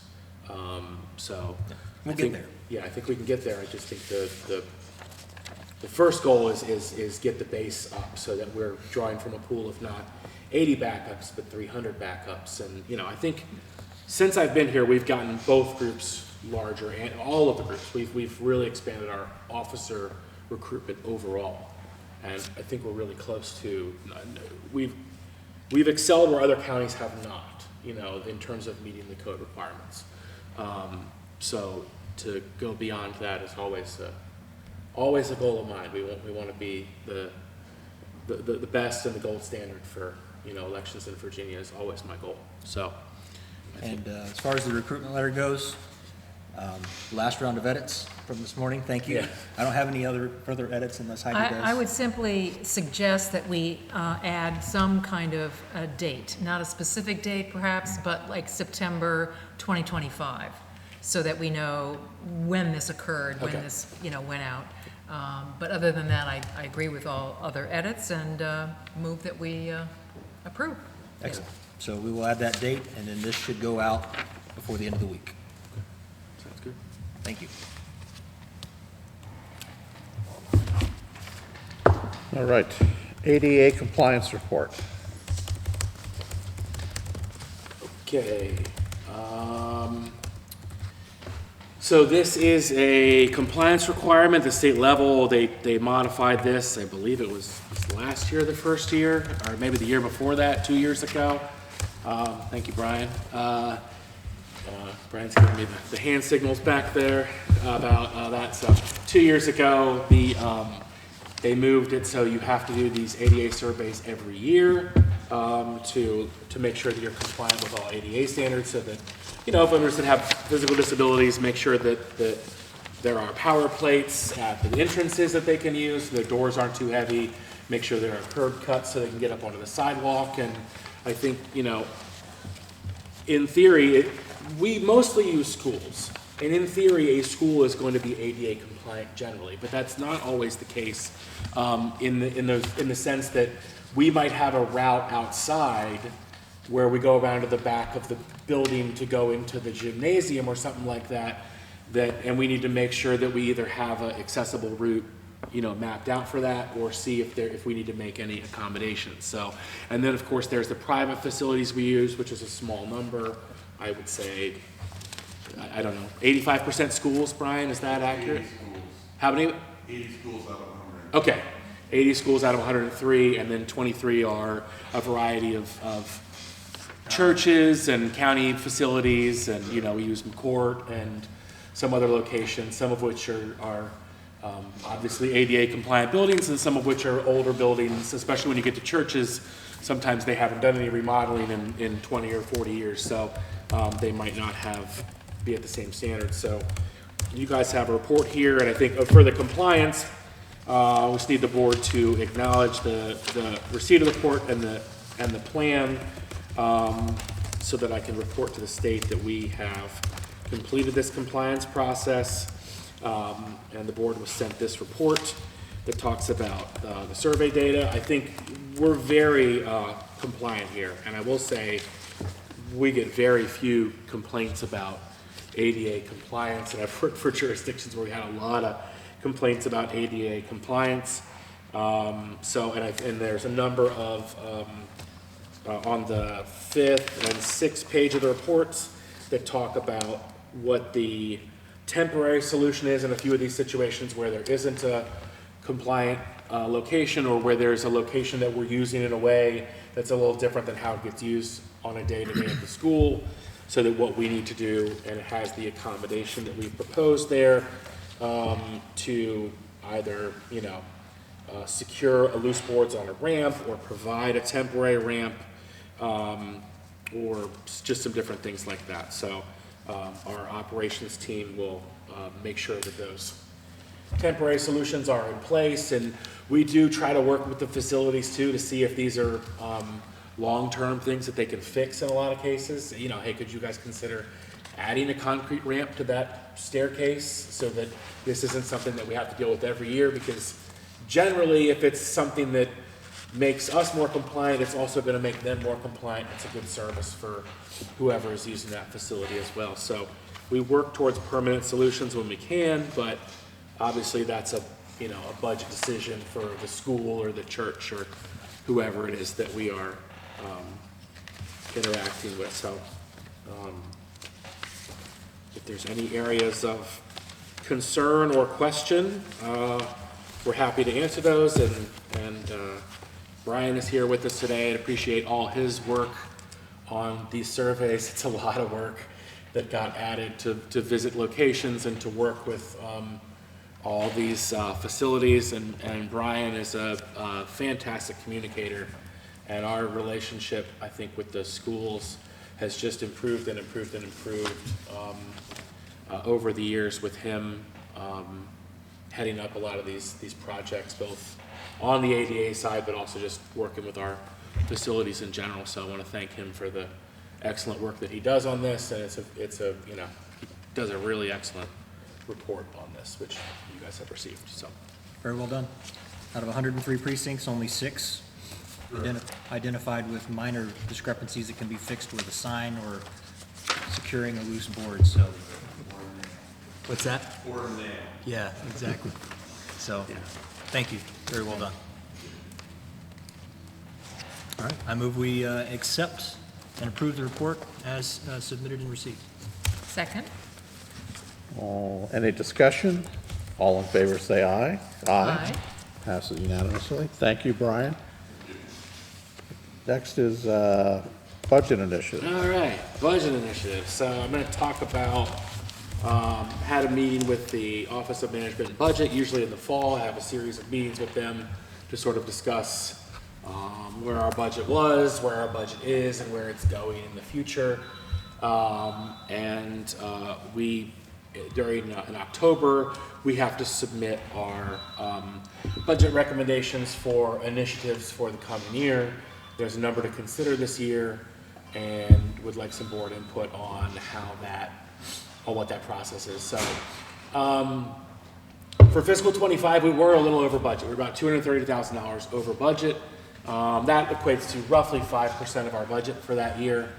We did review that with OMB to look at, where we could fix those issues and what those were related to. I think a lot of it was really just costs related to the presidential election. In 2020, we had asked for $1 million as a presidential addendum. So as our budget goes, because of the surge in the number of voters, the number of people using different sites, the longer period that early voting is open, more mail ballots going out. Presidential election just causes a surge in costs. So each year before the presidential, not each year, every 4 years before presidential, which is fiscal 25 in this instance, we have to submit a budget. We asked for just under 400,000. We had asked for $1 million in 2020. I guess the reality is probably somewhere in between those two figures. So I think I probably should have asked for somewhere between 550 and 650. Maybe there's a few things we can cut, but I will say our staff does a really good job of, we don't have a lot of overtime. Overtime is generally less than 10% of our total salaries that we pay out, which in my experience is some of the lowest that I've seen in elections. And I will note, we were more than $1 million over the course of fiscal 22 to 24. We were more than $1 million under budget. So we're not coming into this as a serial violator of the budget, and we've been very responsible. And I think that probably some of that $1 million saved was that over the course of a couple fiscal years there, we were a little understaffed, and some of us were, were working really long hours and putting in the time to cover for what was sort of inadequate staffing, both at a full-time level and at a temporary level. And I think when I started here, one of the things I said to the staff was, where are all of our temps? Because most election offices have roughly the same number of temporary employees when elections are happening, in that 6 to 8 week period before an election, as they do full-time staff. And when I got here, I think there were like 2. And we obviously had a lot of problems in the past, and people being overworked and not being able to keep up with the work was a component of what those problems came from. So we were under budget for a few years there. We were a little over budget, and I think that as we look in the future, I think one of the items we need to look at is what do those levels look like, and one of the things that Robil Islam, who manages our sort of HR and finances for our team, and I looked at over the last couple months is a long view of how much we're spending in each area. And we actually just sent something to OMB to change 22 of our funding categories. We have certain things that we spend money on that don't even have any allocated funds. We have certain things that we have allocated funds for that we either spend no money or very little money on. So we've looked at sort of the long-term funding categories, how we're spending our money, and we've asked for adjustments to those. What that'll do this year is that'll really help us to see how well. We know our overall budget has generally come in okay, but now we'll be able to better track our spending on certain things. How much have we spent on temporaries overall? How much have we spent on our election officers? How much have we spent on food for events where the staff can't leave the building, so they need food brought in? So I think that work will help, and we're trying to figure out, okay, I think we do need a little bit more funds than what our baseline is right now.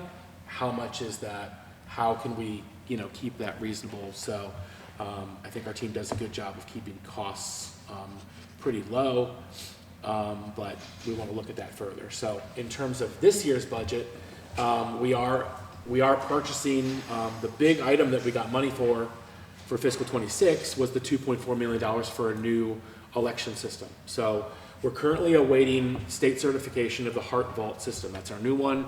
That's the one that's going to let voters confirm their ballot after they voted on the machine. And that is the first system that has been passed the VVSG 2.0 standards. That's the voluntary voting security. Thank you, John. Security guidelines. I was like, the S is for something. The VVSG 2.0 standards. It's the first system to pass that, and the EAC provides their certification. But most states have their own certification process. It leans on the EACs, obviously, but we're awaiting the states to approve that system. Once they do, then we'll be able to finalize our agreement with HART.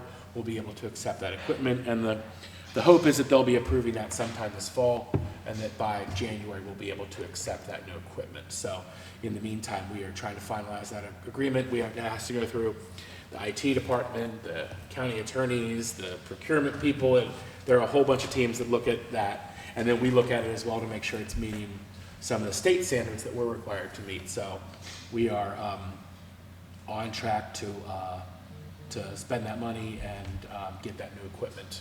So we would use that for the first time, hopefully in the primary next year, assuming the state certification stays on track. If it delays, then we might have to delay when we receive and implement that equipment. But at this point, it seems like it's pretty likely that that will happen on what the time frame that we expected. Any questions about that at all? Is there a date after which we cannot accept the equipment in January 26th? I think that's really just a judgment call on our part. So if it, the June election, we need the equipment to be ready for May, but we have to train, we have to test. So I would say that I think we'd probably want to have it by, I don't know, I would say probably end of February at the latest. Is that a good estimate, do you think, John? Yes. Okay. So that we can implement it properly. I mean, our equipment is still holding up okay. We're not seeing failure rates at a high level. I think during the last election, we had one machine at the, was it the Haymarket Library in the fall, that just completely, died on us, and we had a replacement ready to put it in there. But that's one scanner out of 150 plus scanners, so they're still holding up pretty well. They're doing the job. So I think if it wasn't ready then, we would probably use our current equipment in that primary and then make a decision about, okay, do we want to probably try to get this in for the November, or is it best to not trot that out in a general and wait until the following primary? But either way, that's just a judgment call of how much time do we have to accept it, test it, prepare it, be comfortable with it, write the, we also have to then write the instructions for the officers to use and get pictures of that. So, once you get the equipment in, you're talking about a 2 or 3 month process to do all those things to make sure that you're ready for the election. So I would say if we can't get it by the end of February, before February's out, then we're probably better off to wait until November. But if the board disagrees, you all can certainly let me know about what you think we ought to implement. You'll have to build in some kind of public awareness, education campaign, so that not only our election officers, but, voters, are gonna come in. And I don't know if it's not a radical shift from what we have now. No. They're just some new features that voters, I think, will appreciate. I think the confirmation screen is going to be the biggest thing, and I think what we're going to have to do is we're going to have officers that are kind of positioned to the side or behind the machine. We're going to have probably a special sign there that tells them what they're going to see, and have an officer reminding them so they don't just come up. But a lot of voters will just come up and scan it in and then roll out if they're real experienced and they trust the machines and all that kind of stuff. There are a lot of voters that sit there and they wait till the flag screen comes up there, so they're used to that. So what they'll have to do now is they'll have to push a button that says, accept my ballot, or if they see something that's wrong. But that's gonna require a little explaining, and that's why we've purchased more equipment than what we have now, because we know at some precincts we're gonna need, that do fine with one scanner now, we're gonna need 2 scanners because voters will be taking more time at the scanner. And we don't wanna have lines build up or have problems with some of our smaller precincts in particular, because there just isn't enough equipment to accommodate them. So I think we're ready in that regard. And from the timeline question that you were mentioning, Heidi, next year is ideal partly because it's a congressional primary. The ballot is real simple and short. It's just an easier election from a logistics and management standpoint. So having that be the election where we first roll out new equipment is a really good test run to have that in before we get into, you know, the local elections and then we're already back to another presidential again. So it would be ideal if we could get that in next year. And I'm hopeful that the state will, you know, in the next 2 months or so, that we'll have some kind of update from them. Do we have a draft contract on this? Yes, yeah. Yeah, you want to see it? I'd love to. Yeah. Thank you. I'll send that to you all. We haven't signed anything yet. No, it's still going through all those agencies. We've found things that need to change to meet either state standards or, you know, there's certain locality standards. We're not allowed to sign multi-year contracts in Prince William. That's a procurement policy that the county has. Most of these contracts are kind of set up as a default for 2 or 3 years. So we have to, you know, work through with our procurement IT people to make sure it's meeting all those different legal standards and technical standards and process standards to meet, you know, there's a lot of different people's guidelines and code compliance that we need to make sure it falls under. So it does take some time to put in place. And thankfully, we've already started that process and we have a good amount of time before we get that done. And it'll also come in a window when, you know, after this election's done, then we can look at finalizing that before we accept the equipment. So it comes in sort of a lull moment of the year. Okay, so as we look forward to fiscal 27, there's a number of things that we are looking at. Last year, the only initiative we did was just the equipment. And that was basically because that equipment is about 11 years old now, and it's at the, you know, there's a recommended 10-year cycle that you replace because of both security upgrades, but also, you know, wheels and things just start to, you know, they start to fade and have problems just like a car does. So we don't want them to reach that point where it's broken down on the side of the road. We want it to replace it before we reach that point. So there's a couple things that we have talked about. Poll book replacement is one potential issue, and this is something that the board has pushed, both the current board and the previous board in particular, and our staff is concerned about. Our main problem on election day right now is the poll books getting up and running without technical issues. And so when we open up between 5 a.m. and 6 a.m., I would say 80% of the calls that we're getting at our call center, where the officers are calling in, are problems with getting the poll books up and running and making sure they're running properly. So we're doing a lot of work, and it is probably a good source of stress for us. The company that we bought these from went through a merger and corporate change a couple years ago. They aligned with a company named Civics for a little while. And then Civics decided they were not going to get into the elections game, and they divested themselves from this company, and the company did not follow the proper corporate procedures that they should have with the state. When you have, when certain changes happen for a company that does election equipment, the state requires certain compliance, and they did not comply with notifying the state timely of some of these changes. The state could have opted to decertify their equipment, and we would have been left in a position where we would have had to get a different poll book option, you know, months before an election. or been left in a position where we wouldn't have had a poll book option that was certified. So the state did not make that decision because it wasn't related to, I think, the product itself didn't change. It was just the maintenance contracts and the things. So we have a current maintenance contract with them to continue to use this product, and we've been using them since, John, do you know what year we started using They've them? been here since I've been here, so Okay. 15-ish. Okay. Yeah. So quite a while, and we did replace the hardware for these, so we upgraded from whatever the previous laptop that we had to Surface devices, correct? To Surface devices in, I think at the start of 2022, correct? It was one of the first decisions I had to make as a director, was whether to continue to use them, and at that time, you know, I was new here. I didn't want to tell the operations staff that we were gonna change our poll books, and at the time, they seemed pretty pleased with the work that product was doing. But because of all this over the last year or so, the board has been very concerned about, you know, the DFERT certification, the stability of the company.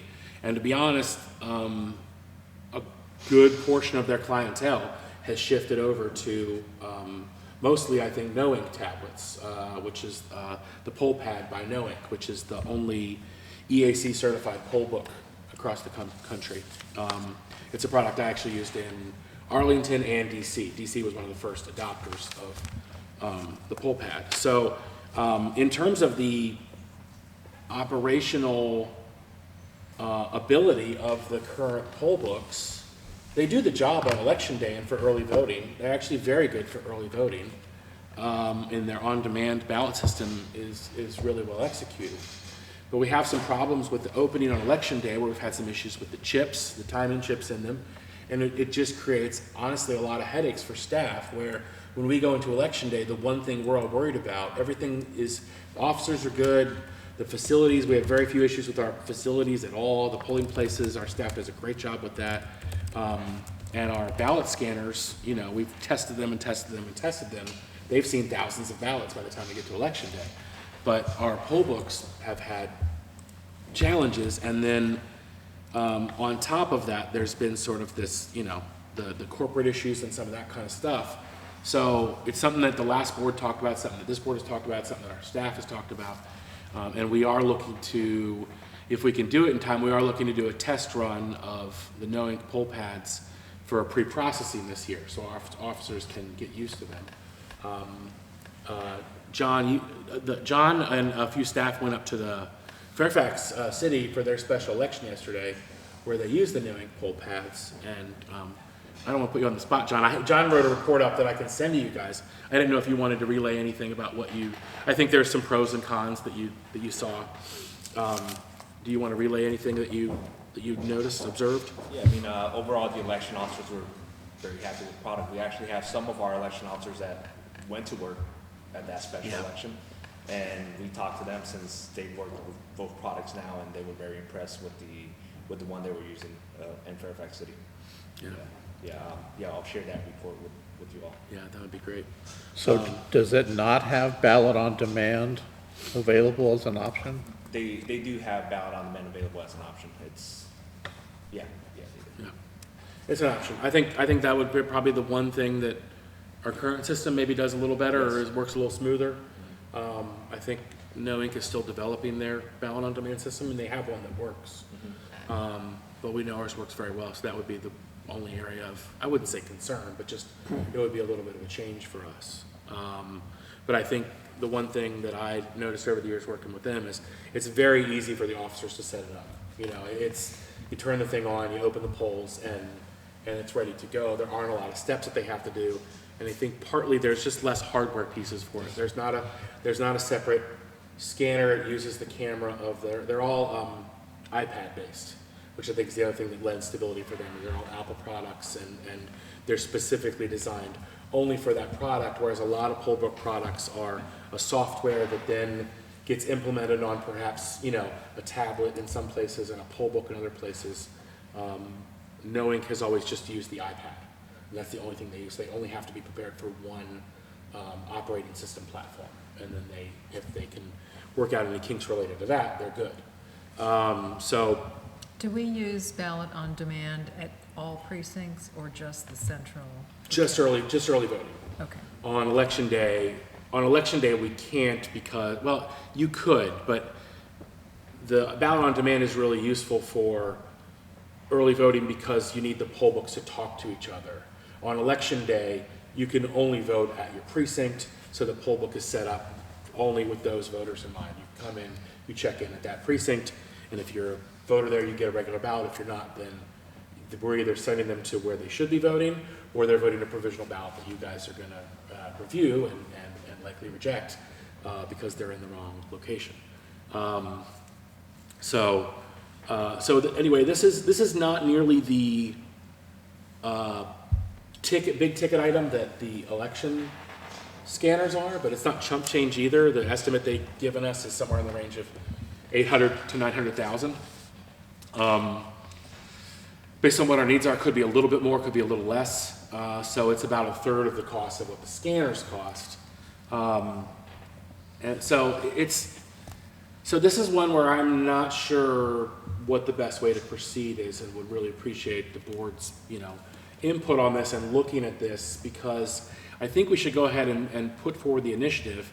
But what I would like to see is if some of the stability issues that we've seen can be solved, then maybe we don't spend that money. I do think that either way, I do think that the knowing product is a better product. I think it's easier for the officers to use, and I think the setup is easier.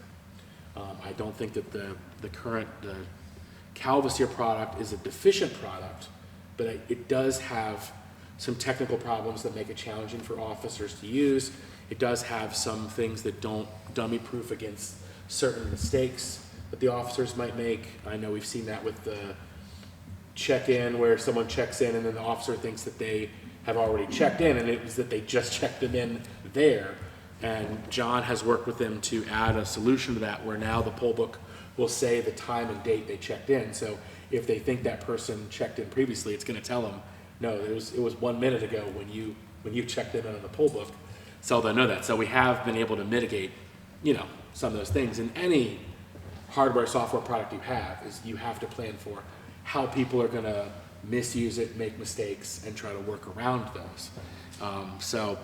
What's the life scan for the poll books that we're using now? I mean, are we approaching the end of their useful life? Or? I'll say, I believe we are. Oh, okay. Okay. You think it changes faster than the 10-year because of the nature of Because the... of hardware that's being used. Okay. Especially now with Windows 10 not being supported any longer. Yeah. So, anyway, so I think it's an initiative we should push forward with. I really, and I talked to OMB about this, I'm not sure how much, I don't know what the supervisors might say, well, we just gave you some money. Now, we didn't get, I think we got, was it like 350,000 or something like that? I think it was about 350 that we got back in 2022 for this, somewhere around there. Because it was just a hardware replacement. It wasn't a whole system upgrade, all that kind of stuff.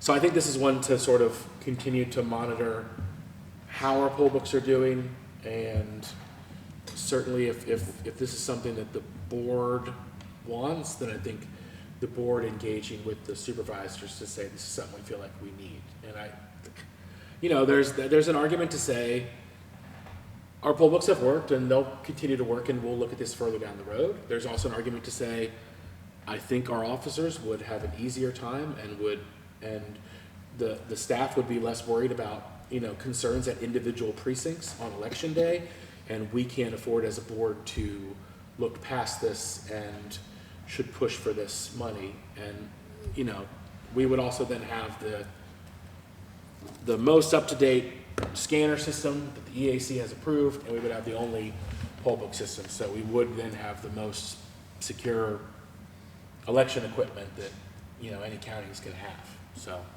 something to be said for that. Well, and with with a 94% approval rating, now this seems to be the time to go go big, right? Yeah. Well, I think we've shown that if given that we are generally responsible with our funds. If you look over the last You know, if you look at during my time of leadership here, we've been under budget overall. We've reduced, when I started, we reduced the ask that we had for some of this equipment. We had $1 million ask out there, and I revised that and said we don't need all the equipment we're asking for. We can do more with what we have, and we changed that. So we are, I think we have been responsible with the funds we've been given, and I think we've also shown that in some of the, you know, awards that we've won, investing in funds for us is a good investment, that we do good things with that money. And one of the things that I talked to the joint subcommittee about was, you know, elections are probably the best value a local government gets. We are the second most interacted with agency in all of county government. The other agencies that are at the top of that list are library, parks and rec, police, I think the treasury, maybe the people paying their taxes. I would guess our satisfaction rate is higher than theirs, given the nature of their work.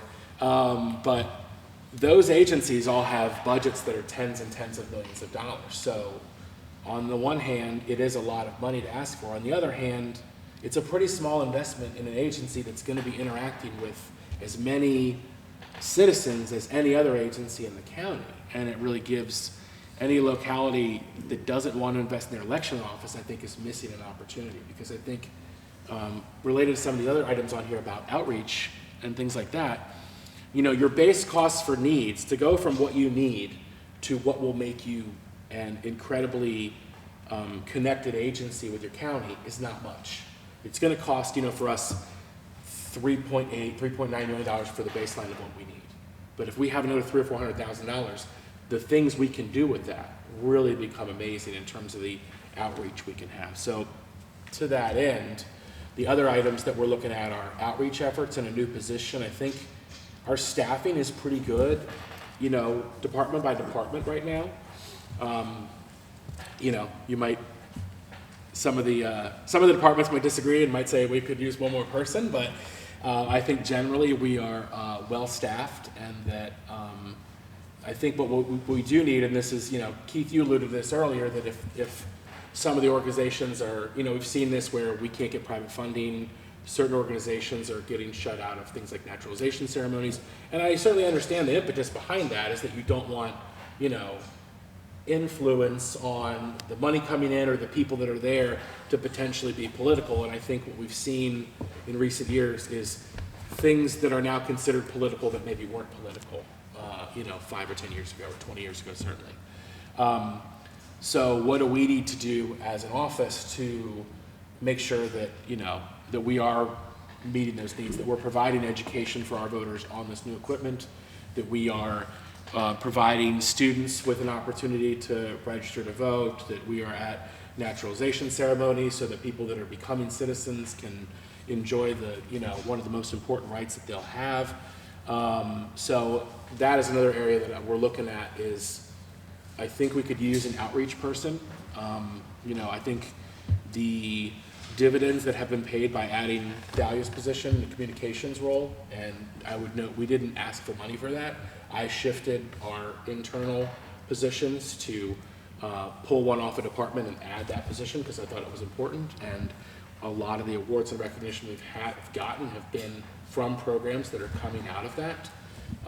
So I think that, but Thalia can't run our social media and a lot of the internal communications programs that we do, and also be around the county at different events. And I also think the other thing that we've talked about is, when I started, we talked about what our outreach program was, and I felt like we had to dial it back because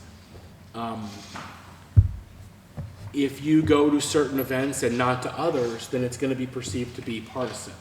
And so I think we need a position that's full-time where we can go to all types of events. It really has to be an all-or-nothing approach, I think, where we're at all types of events so that nobody's perceiving us as being biased and that we're trying to register people of a certain party or this party, but we're making sure that our strategy to our outreach events is really covers different age ranges, different geographic portions of the county, different racial and cultural groups, different party representatives, all those kind of things. to avoid some of the things we've seen with the naturalization ceremony is a good issue.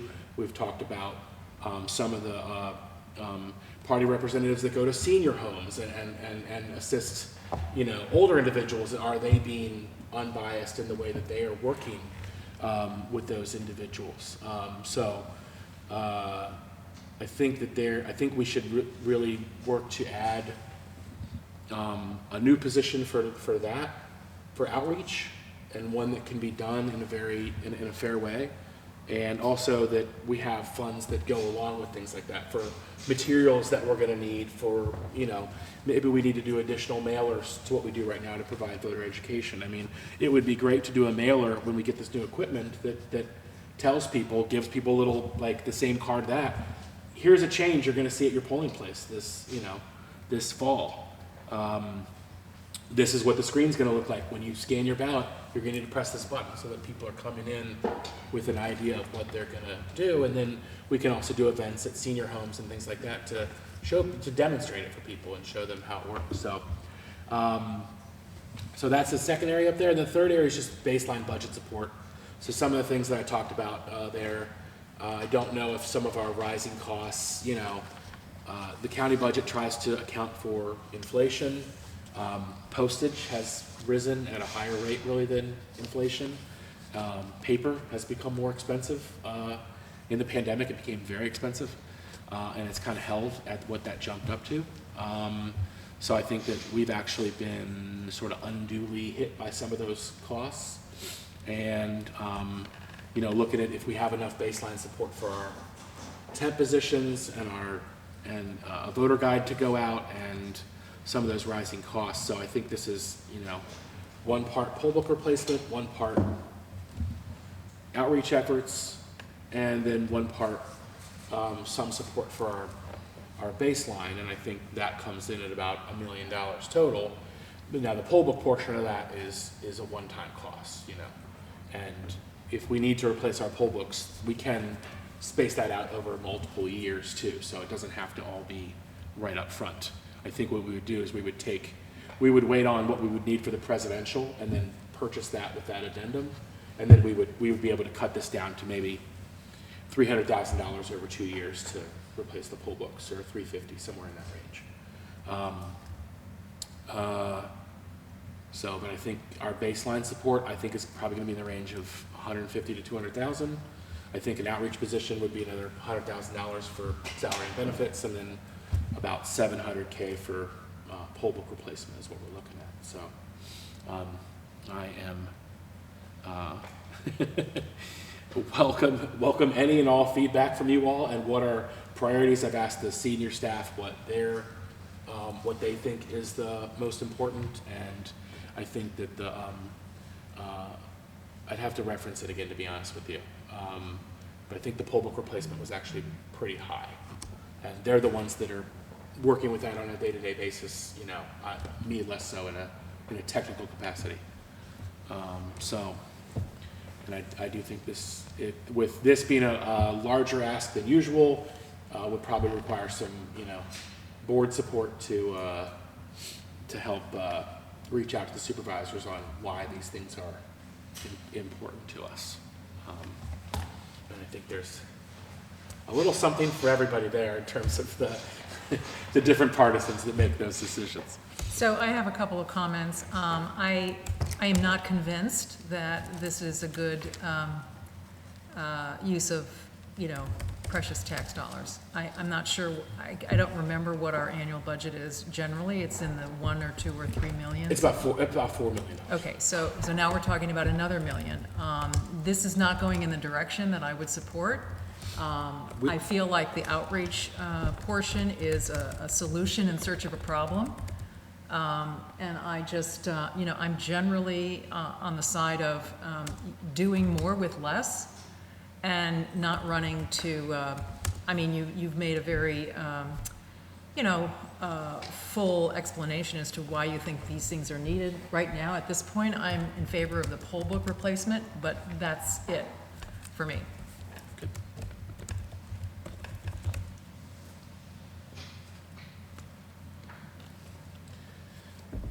Keith or Marcus? Thoughts, concerns? Anything? Time to think about it? Yeah. Well, I support the poll book change, and I think there is. So I don't know how many times you get contacted by groups to do voter registration. I don't know whether it's a lot or almost never. There are so many outside groups beyond just the League of Women Voters, and basically, there's training online that Elect has. So I know lots of sororities, fraternities, churches, lots of different groups do voter registration. So I don't know whether that's really something that, I mean, if we start to see people cutting back and say, well, no, I don't trust the league, I only want somebody from the registrar's office, then that's going to be, additional outreach responsibility. Even doing things, so recruiting Republican election officers. An outreach person can go to Chamber of Commerce meetings, to Rotary clubs, to, you target the organizations where they're more likely to have, Republican-leaning people to help with the target. So, and I think that we've demonstrated that, the board, the Board of Supervisors, I think, recognizes the value of what we've done over the last 4 years, and the citizen surveys like it, and I think it helps to, the more we do visibly in terms of outreach, I think that the better story we have to sell to skeptics about, well, no, we can't trust the way that elections are run. I mean, the open house, I mean, all these things take some time and effort to put together. And, I know I've heard you say, well, there's some people you're never going to be able to convince. And that's true. They can come to an open house every year and they're still not going to believe that, the scan works the way that we say it does. But, the two that we've had, I think people have, well, gee, I didn't realize how much work went into, programming the equipment, and this is how you do it, and I think, the more transparency, even the change in the voting equipment, this is something brand new that voters they're gonna be able to see the screen, and we're not hiding them anymore about, putting your ballot on the scan and it goes in, and, well, how do I know that it really read what I wanted? So I think that, I think that we need to, making investments in elections and all the people that, I just think that, for years and years, elections have been underfunded by most state and local governments. And that, we're in a good position now, financially, and I think this is a time to, to make some bigger steps. So I would support both of them. Is anything given to folks at a naturalization ceremony? Do they get like a package of information or anything, or do they literally just show up, the ceremony's conducted, and that's it? Like, is this something that could be accomplished with just putting in a voter registration form with whatever other paperwork they're given? I'm not certain. Just a handout of. But putting the form wouldn't mean that it will come back. What's that? The putting the form, it wouldn't mean that it would come back. So when you have a representative at the ceremony, you collect Sure. those forms. Yeah, and that's a fair point, but is that one additional step of making sure that it gets into somebody's hands that then So can the take new- care of it? Is it, to Heidi's point, is it worth $100,000 a year? Well, I'm not just. this, I know it's not just that. This is formulation that's months and months before Keith ever raised that point, by the way. So this is related to all these things, and I think it's related to some of the stuff that Keith mentioned too, which is about transparency and voter education, as well as outreach. It's helping people to register. It's providing information at a variety of different group events. It's events that happen around the county where it would be nice if we had a presence at for people. It is you know, if you look at our registration statistics, we're proportionately a lot less than other large counties in Virginia. Now, that could be that our staff is doing an outstanding job at processing voter registrations, or it could be that people are not getting, you know, information that they need to be able to register.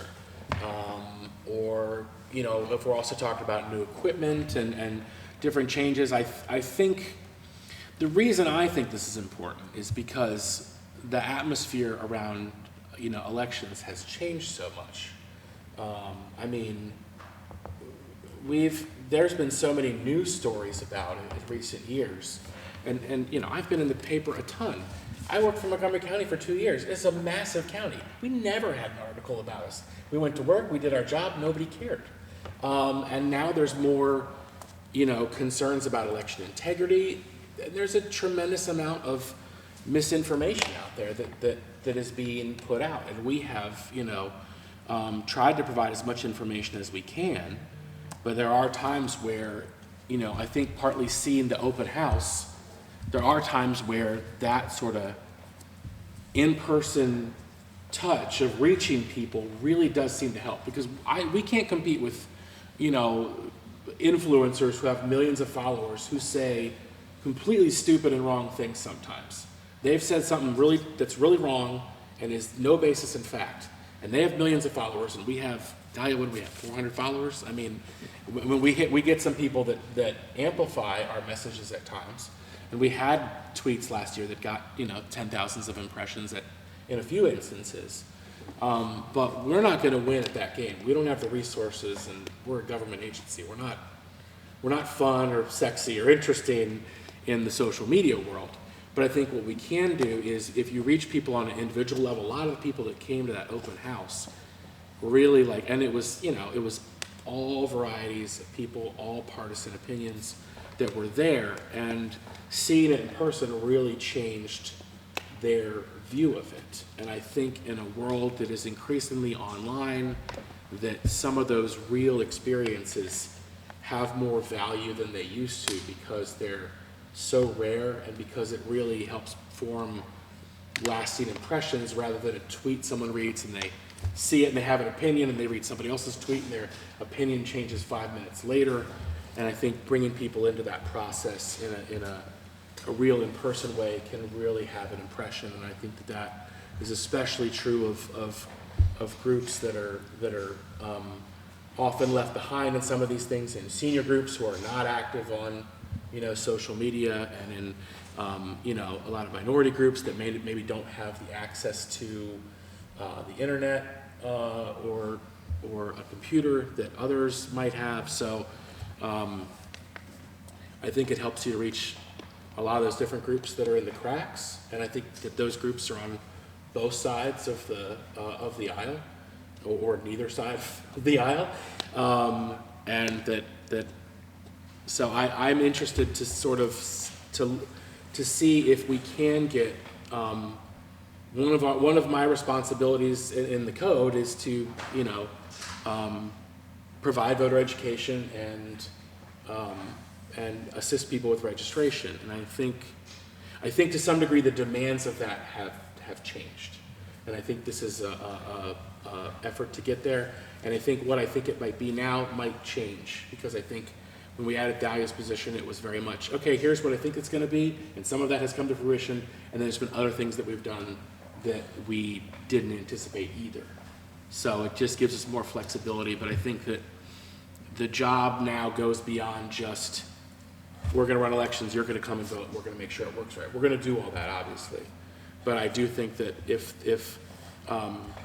if social media and politics have come crashing through our doors more, then I think we have an obligation to provide information for the public so that they are either, you know, feel like they can participate in the process too, or feel assured that the process, you know, does work. So those are the reasons that I think it's Don't we already do funny. that with our website? And I mean, you know, we're pretty thorough with regard to information for the public and how to get registered, when to register, how to, you know, it's step by step.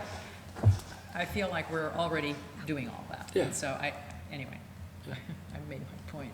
No, I understand. I mean, and I get that it's, you know, your taxpayer dollars and you want to be responsible with how you use them, but I think when we've seen those investments, those small investments come back, you know, when we're talking about, you know, the poll book replacement is the big item here.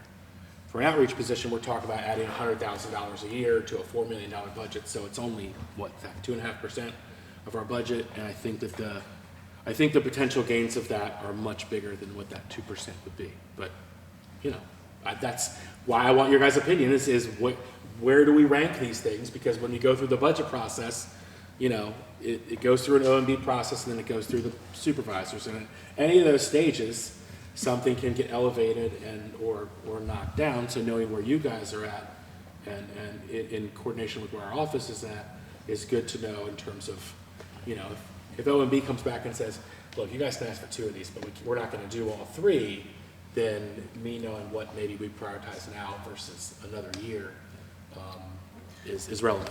Yeah, so I would offer 3 things, since I was the last to speak on this, to kind of bring it home. I definitely support the poll books. I think that's a good thing.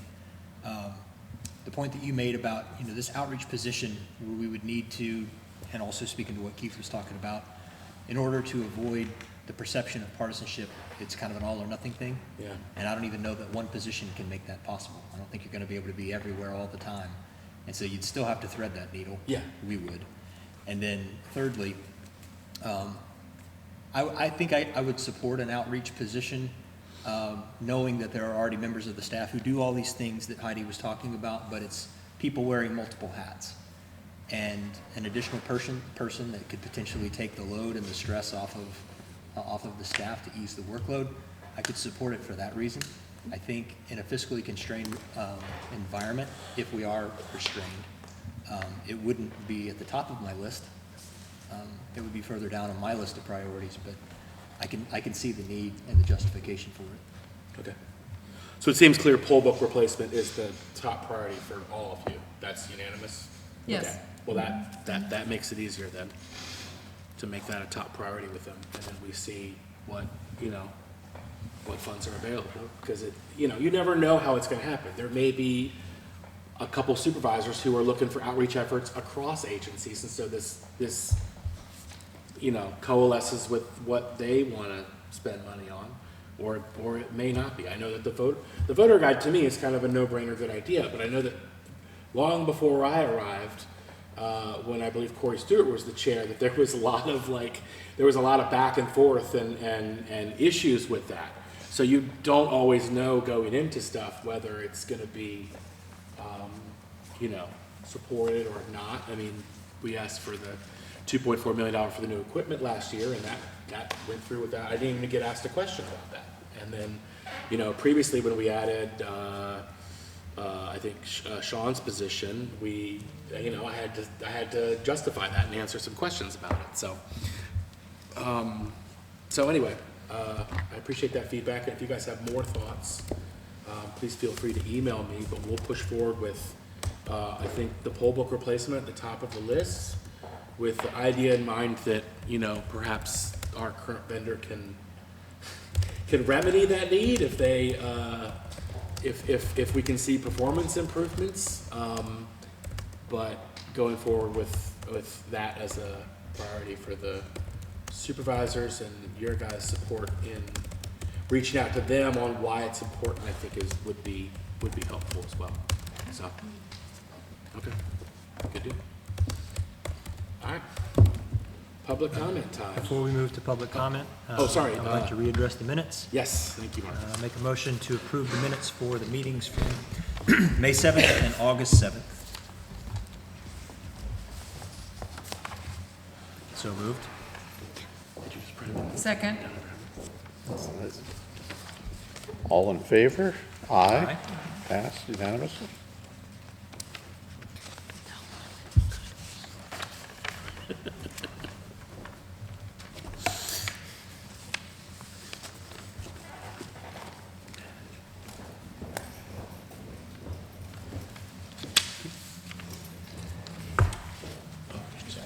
Okay. Public comment.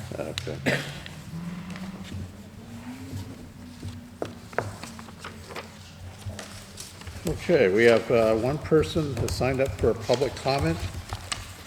Denny Doherty. Thank you, Mr. Chairman.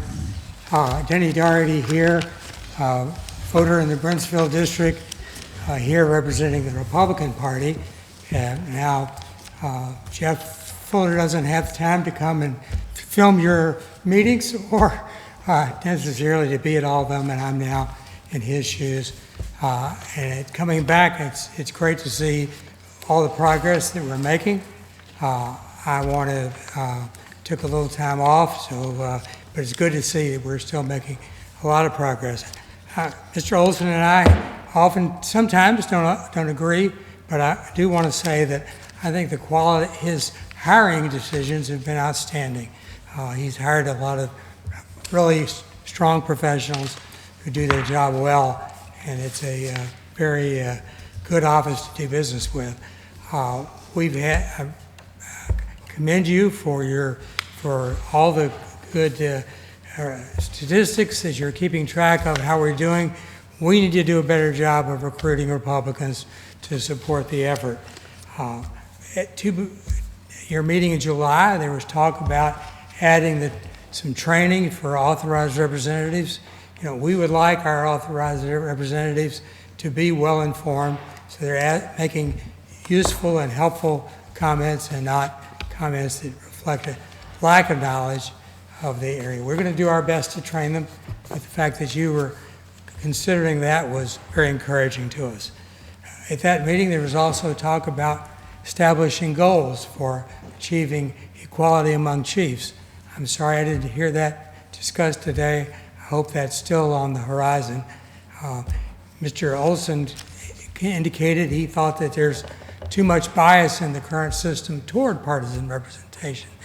And he's certainly entitled to his view, but I don't think the fact is the code allows for up to 1/3 of the election officers to be nonpartisan, and I don't think we've ever come short of having a full 1/3, which means just as many nonpartisans as there are members of either other party. I do want to again commend you for your operations. We had Tony Giuffre attended the logic and accuracy testing and had a very good experience there. We're going to send another former electoral board meeting this week, Robin Williams. We were very impressed by how that was done. We would like to see if there could be a little less crime scene tape and a little more opportunity for observation in a respectful way. And thank you very much for your time and your good work. Thank you. Anyone else wish to make comments? Okay, seeing... Can I just make two clarifications there? Sure. One, Denny mentioned the training for the poll watchers, and we have not finalized the curriculum for that yet.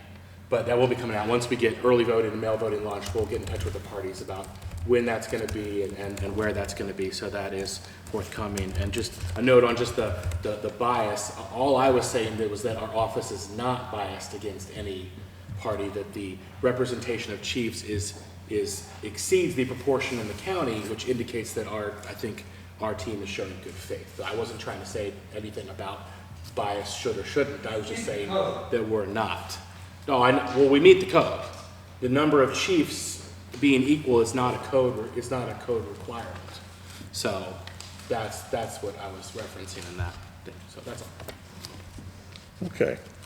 Do we need a closed session? Yes. Okay. Do we have a motion? I move that the electoral board go into closed session pursuant to Virginia State Code Section 2.2-3711, Alpha 34, for the purpose of discussing issues related to voting security matters made confidential pursuant to Virginia Code 24.2-410.2.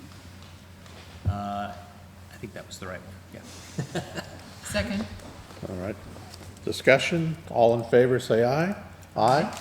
All right, thank you all very much. We will now go into closed session.